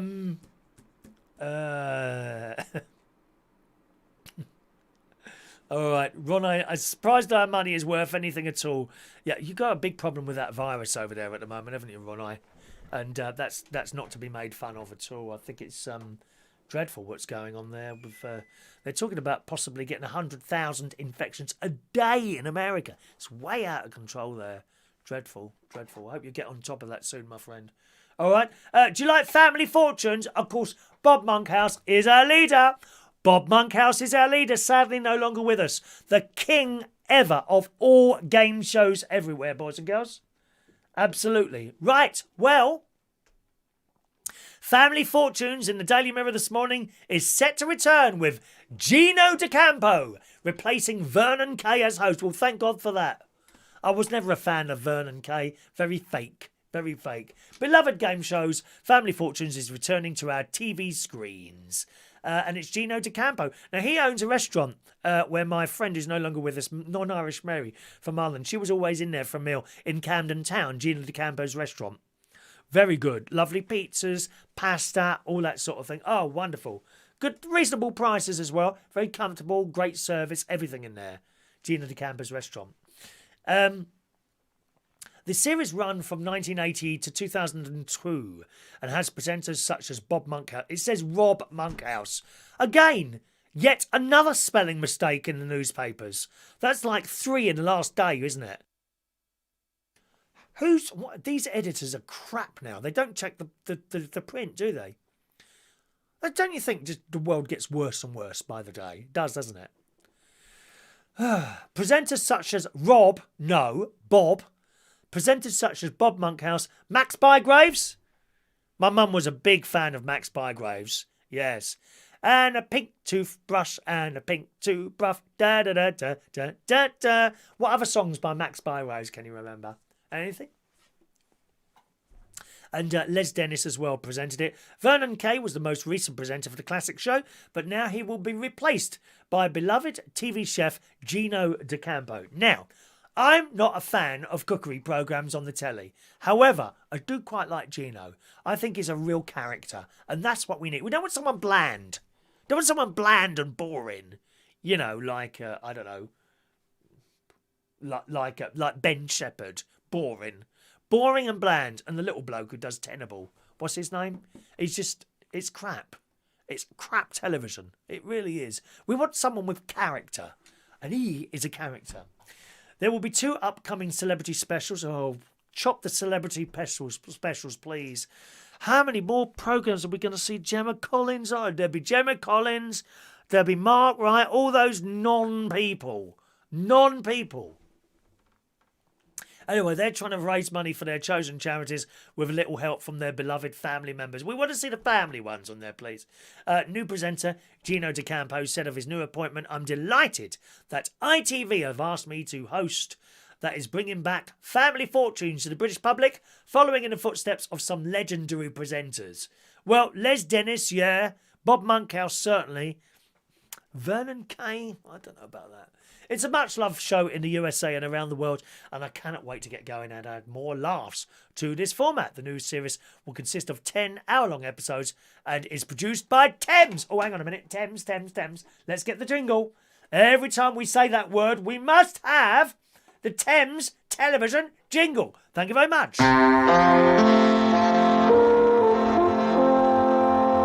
Happy days. Happy days. So look forward to that. Family Fortunes. I'll have some of that, won't you? Family Fortunes. Yeah, very nice indeed. Bradley Walsh is the best presenter on TV today. Yes. But he can do everything, can't he? Act, present. He's hilarious. I met him in the theatre. The theatre bar. Good God. King's Head Theatre Bar. I was doing a quiz in there a couple of years ago now. King's Head Theatre Bar, and he was in there, and I reached across him to get to a barman while he was trying to make an order, and he looked round, and I thought, oh, I'm sorry, mate. Oh, it's Brad. Oh, sorry. I've just reached across a star. He said, no, it's all right. I can see you at work. We had a little bit of a conversation. Lovely chap. Proper down to earth. Proper down to earth chap. Really nice. Claire, trouble with Warwick Davis is he's completely full of himself. Yes, Claire, that's the problem. No one else called tell a joke. No one else called tell a joke on the show. Pity as the format is good. Yes, he's the wrong person in the job there. He's completely the wrong person for that job, Claire. And it just fake. He's got that fake smile permanently on his face. This is why I'm not keen on Ben Shepherd. That fake smile always. Which he does let that drop, though, sometimes on a breakfast show. I think he must be just tired. I mean, so would I be getting up at blooming 2 o'clock in the morning to do that. Sit there. At least you don't have to sit next to Piers Morgan. I feel really sorry for Susanna Reid. She sits there sometimes and she says something and he cuts right across her. And I'm thinking, how bloody rude are you? Do you know what I mean? Let her say her piece. I bet she regrets. She would never say it, perhaps until he's gone. You know, she'll never say it, but I bet she regrets them ever having brought him in, because she was kind of cast to the side, and she still is, which is wrong, because she's an excellent presenter, Susanna Reid. She made a mistake leaving the BBC there. I always think people make a mistake leaving the BBC. If you've got a good job there and they've had you for a while, you want to stick there. It's not always a good idea to go for the money. I never did. I worked in some places, you know, as a DJ, not anymore, obviously, but as a DJ, I worked in places, and I've been there a couple of years. Everything's ticking along, tickety-boo nicely. Someone comes along and says, would you like to come and DJ for us? No, thank you. Well, how much do you get here? Well, that's not, your business, you know, it's my business. Well, we'll offer you this, which can be £100 a night more. No, thank you, I'm happy here. Thank you very much. Don't be led by money. Big mistake, that. Bob Monkhouse died in 2003. Was it really? 17 years ago. Gosh. I used to love his Golden Shots. I wasn't that keen on Family Fortunes. Golden Shot, Celebrity Squares. Oh, the bingo thing. I used to love the bingo thing. Bob's Full House. That was, and the tune, wonderful theme tune, Bob's Full House. I've tried to get a clean copy of that, you know, without the clapping and that. And I managed to get hold of the writer and I rang him up. And he was ever so nice. He said, Chris, you could have it if I had it. But he moved some years ago and he lost a load of tapes on the move, unfortunately. And that theme tune was on one of those tapes. It was that one I like, and also the theme tune to Every Second Counts. Ba ba ba ba ba ba ba ba ba ba ba ba ba. Will we get along with playing that? Oh, go on then. Let's give it a go. Let's take a risk. Should we take a risk tonight? YouTube. I know you have Every Second Counts in the US as well, but it's a completely different show. It's just different, the music and all that. Right, let's see if I can find this for you. Find the music to Every Second Counts with Paul Daniels. Hang on a minute.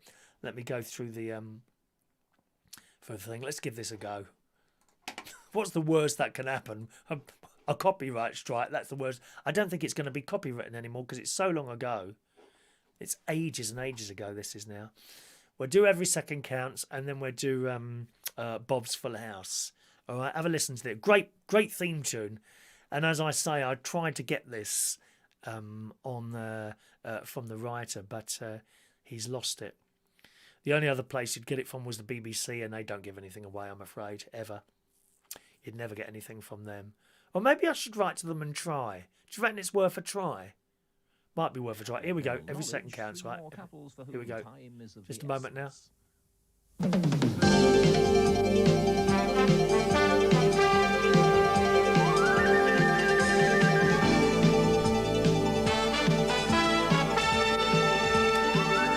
here's your host for Every Second Counts, Paul Daniels.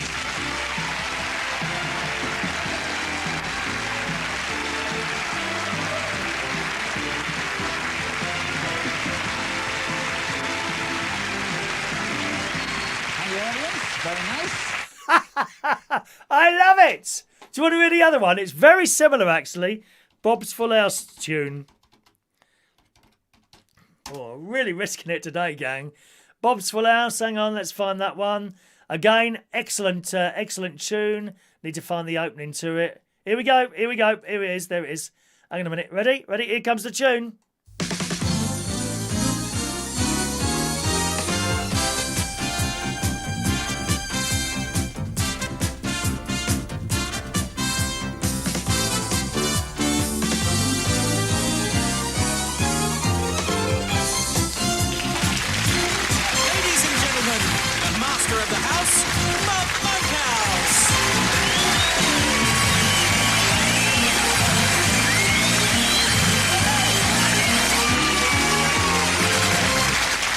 Now, I've got a feeling, you hear the bit at the end there where it goes da da da da da da da da da da da, but it happens 3 times. My guess is with that, because I know how these things work.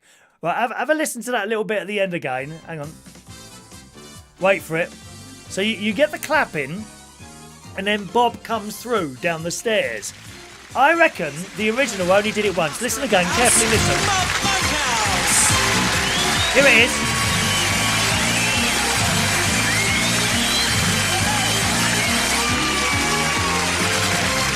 Now, I reckon when they originally done that, that only did that once, but it didn't give him enough time to come down the stairs, poor old soul. Oh, I love TV themes, you know that. I love them. Absolutely love those 2 bits of music, and I can't get clean copies of them without the clapping and all that. Oh, I love it. I love it. Morning, Michael Lawrence. You're a bit late today, aren't you? Good God, dear.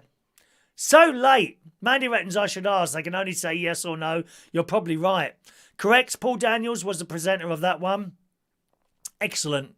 Where we are. When I see Fiona, when I see Ben Shepherd, I feel like punching my TV. He's just annoying, isn't he? He's bland.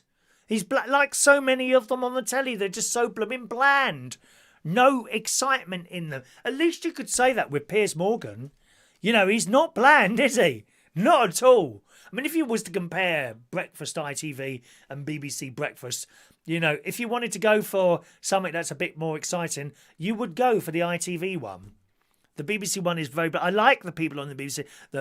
I like Naga, you know that. I like her. And and Dan. Is it Dan? They're my favourite couple on the morning. But if they are bland, it will have to be said, you know. Naga's got this thing about... She's just beautiful, isn't she? She's absolutely stunning, that lady. Paul and Lou's still watching Ken Dodd. Oh, God's sake.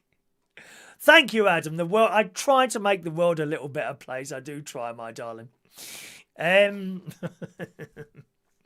Let's have a look there. Good morning to LaBelle. Your emerald-eyed pink lemonade of magic with new flamingo shirt as purchased by Adam the Plumber. It's ridden up a little bit there. There we go. Adam the Plumber. Thank you, Adam. He's sent me another one as well. Bob Moncas was a star all his life. I think he was.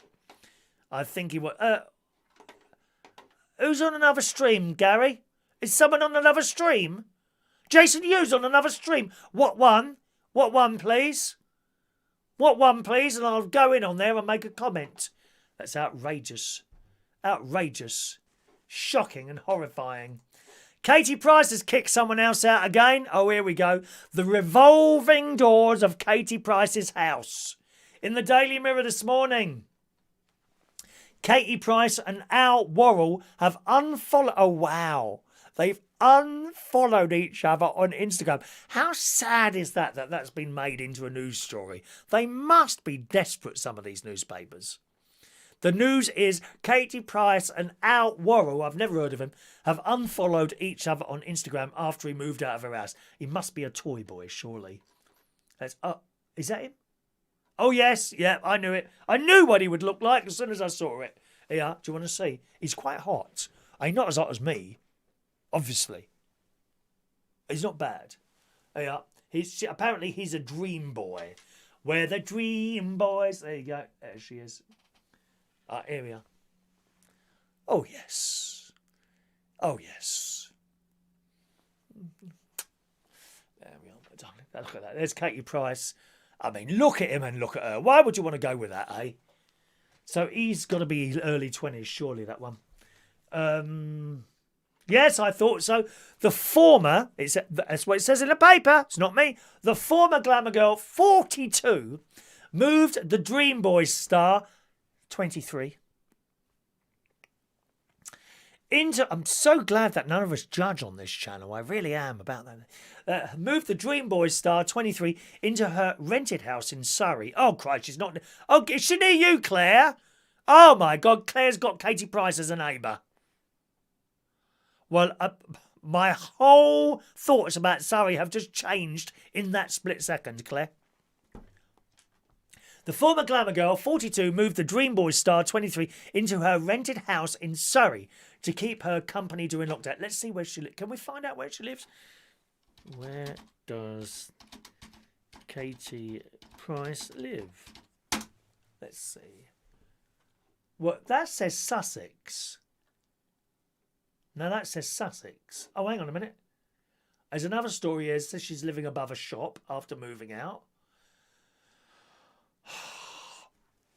Here we are. Here we are. One moment, please. Let's find this. Is in the Mail Online. How old is this story? April. Okay, it's not too old. Let's see where she's living. What part of the world is she living in? Oh, that's good. Why has that got stuck? There we are. That's moving now. It just says Surrey. It doesn't say what town she's in. Anyone know what town she's in? Oh, there's a pic. Honestly, there's a picture of her doing breakfast for her son Harvey. She's wearing a bloody bikini.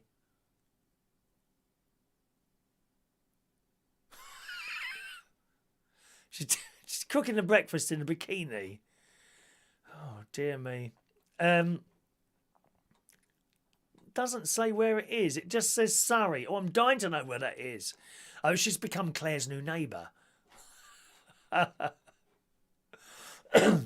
Anyway, she moved him in. He's said to have been her rock. Yeah, I bet he was. During the tough months of the coronavirus crisis as she homeschooled her son Harvey.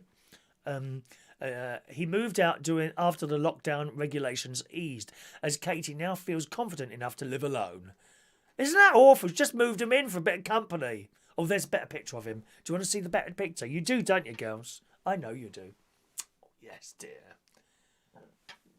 Oh, what's he doing with her? I mean, honestly, 1 minute. It's another topless one. There you go. Oh, yes. Oh, yes. I might just put him next to my heart for a little while. Just a moment now. There you go. Leave that picture on there so he's next to my chest now. Oh, and there's another picture of her. How much makeup is she trying to cover that tatty old skin with?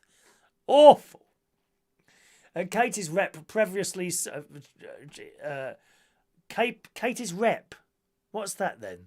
What's a what? Someone who looks after... Someone who spouts off her news stories, I suppose. Previously told the Mail Online that Katie and Al remain firm friends. Oh, she just rings him up when she wants a bit. That's what it is now, isn't it? And she's grateful to him for all his help during lockdown. Honestly, it's like a revolving door, her house, isn't it? Every other week she's got some other young fella in there. And there's me, grateful of anyone knocking at that door. No one. Not a soul. Only my neighbour yesterday who's lost his cat. Poor thing. Horrible leaving a pet like that. Claire says, not near me, hopefully. Probably Ockham or Weybridge. Lots of big houses there. Oh, it's not near Claire. Thank God for that, Claire. God. Mind you, it's difficult to live near you, though, isn't it, Claire, to be honest? You know, with all those grounds that you've got. Claire lives in a 10-acre estate. A stately home in the middle of Surrey. Well, no, that's a lie. I don't know exactly what part of Surrey Claire lives. But that's where she is. A very, very large... You couldn't get near her house. Roaming dogs and wild roses growing everywhere with spikes that big on them. You know, pyracantha bushes surrounding her home. You won't get near Claire's house. Certainly, if she heard that Katie Price was coming round, she'd immediately get 200 security guards to surround her house, dear. Not having her there. Jo says she used to live near Brighton. Is that right? Oh, I didn't know that. I didn't know that. Now, have we found out that, what's his name's on another channel? Rude. Paul and Lou, maybe I'm an old fart now, but isn't everything worse? Music, comedy, films, daytime, yes. It's all crap nowadays. Correct? Yes. You are absolutely correct, Paul and Lou, and that's why we're here, to have a laugh in the morning. All right. What's the stream that is on, Gary? Let's have a look here. Thank you, Gary. See, Gary knows he's not here to promote other channels, Gary, except, of course, his own Scrap It Man channel. Have a look at his channel tonight, gang.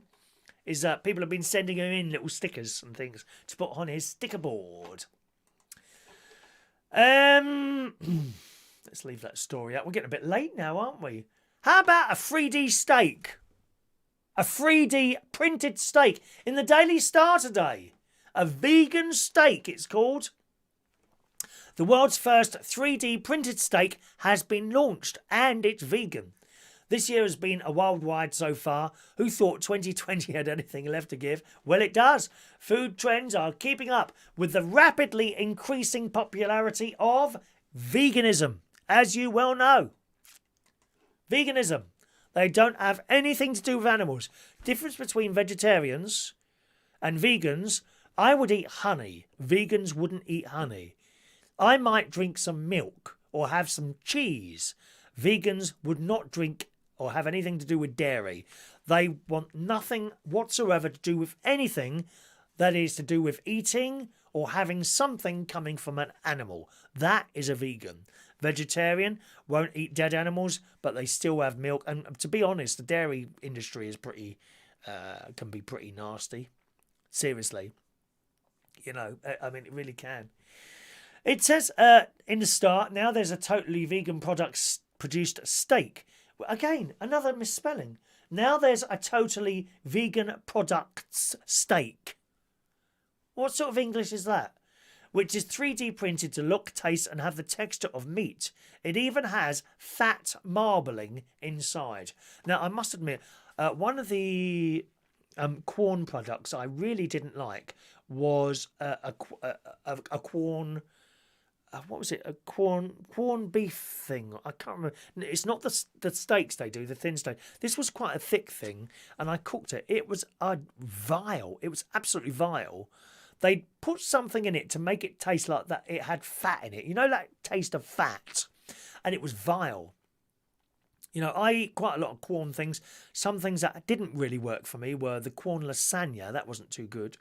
And this particular steak. And they also do a best ever burger, a Quorn best ever burger. Didn't like those either.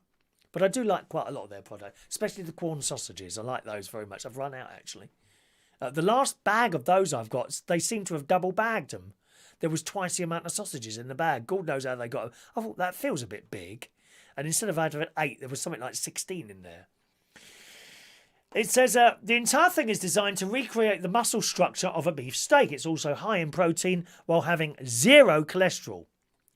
Wonderful. So you'd probably put that in your George Foreman grill. I've got one of those up at the Lincolnshire Television Studio Complex.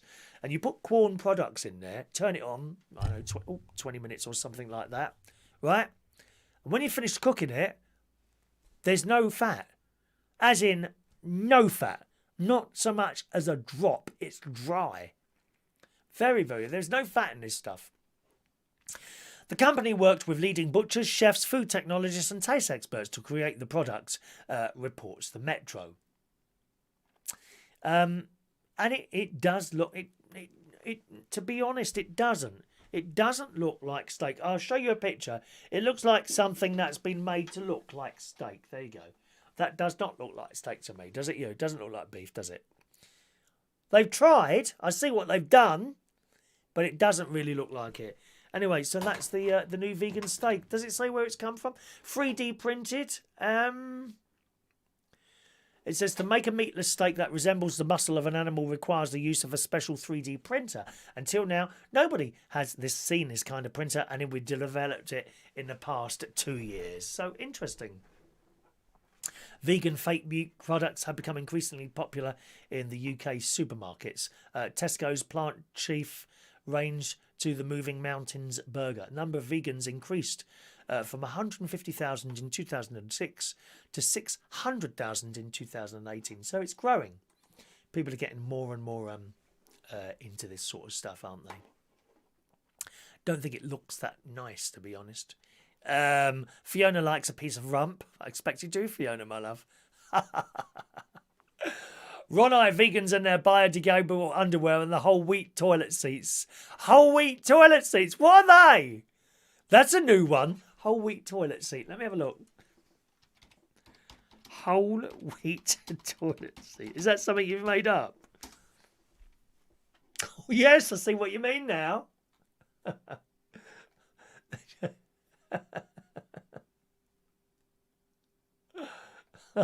Whole wheat toilet seats. There's a toilet seat here for 209 quid. Victoria Plumbing. Blimey.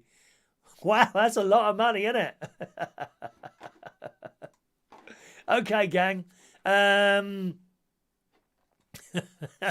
Scientists are working on 3D printed heart valves. Yeah, well, these sort of things will all come along, won't they? I think it's brilliant how medicine comes along, doesn't it, really? Peter, 3D printed Chris. I ran out of plastic. There you go. I knew it. Claire's got a big pyrocanth out the front. Yeah, keep that Katie Price away, my darling. You don't want that sort of person appearing in the area you live, my love. That will bring the house prices right down. You know that.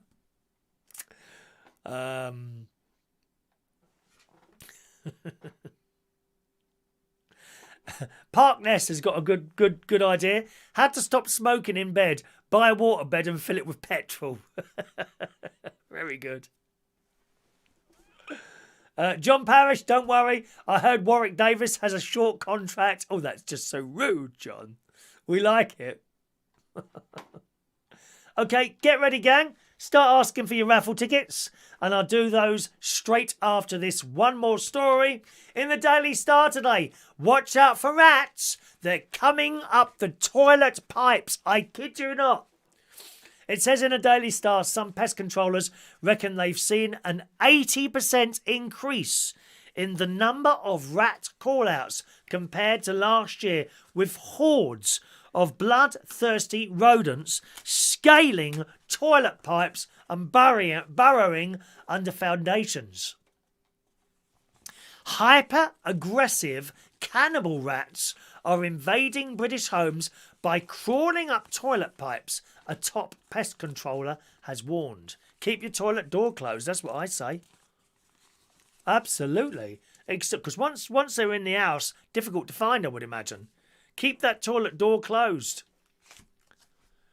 Exterminators have seen a huge surge in call-outs to deal with rats since the lockdown started, with increasingly desperate rodents breaking into homes in search of food.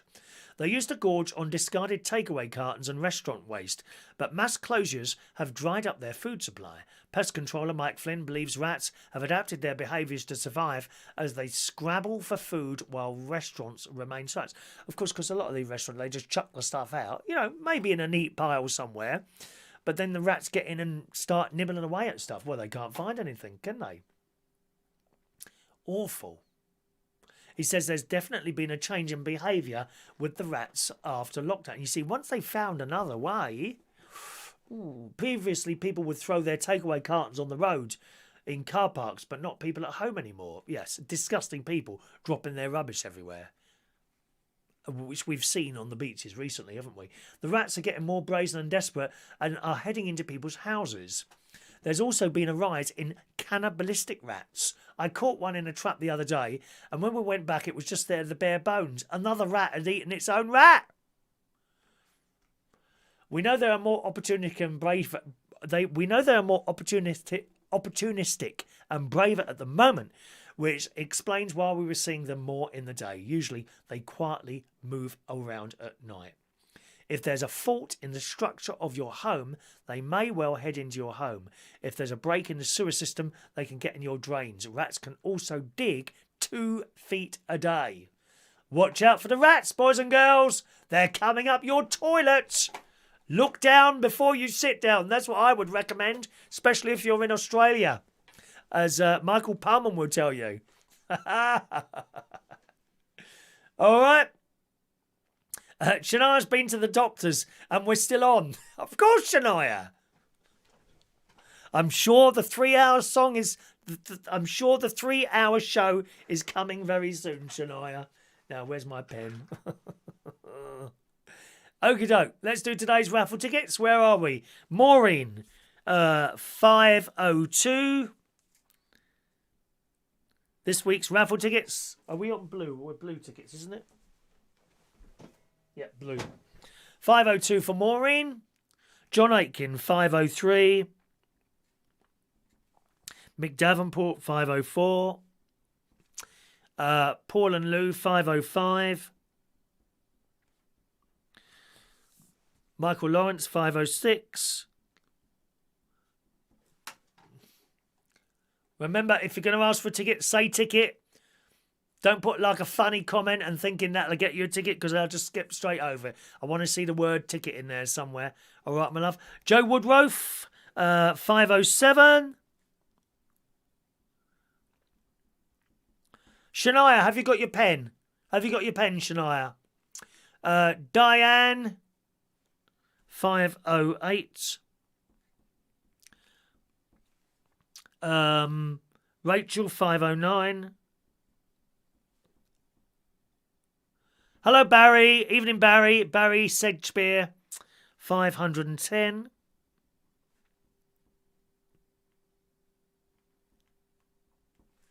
Just scrolling up there, my love.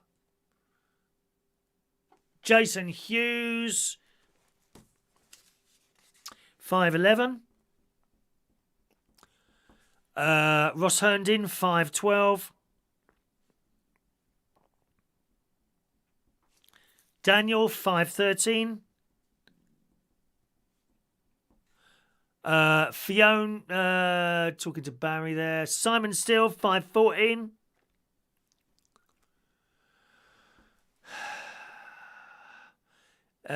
Peter 515. Anyone else?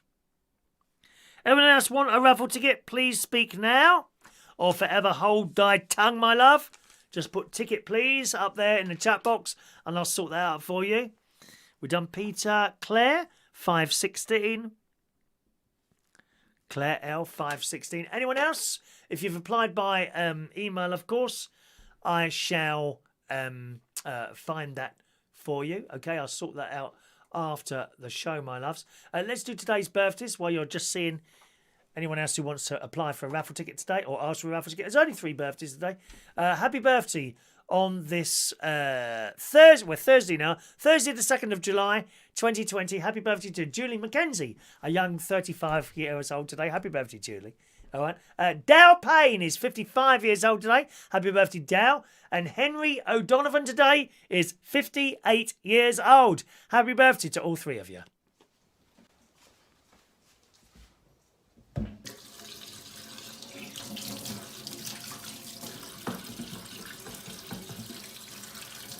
Happy birthday to you. Happy birthday to you. Happy birthday, happy birthday, happy birthday to you. Twice, coronavirus. Happy birthday to you. Happy birthday to you. Happy birthday, happy birthday. Happy birthday to you. Happy birthday.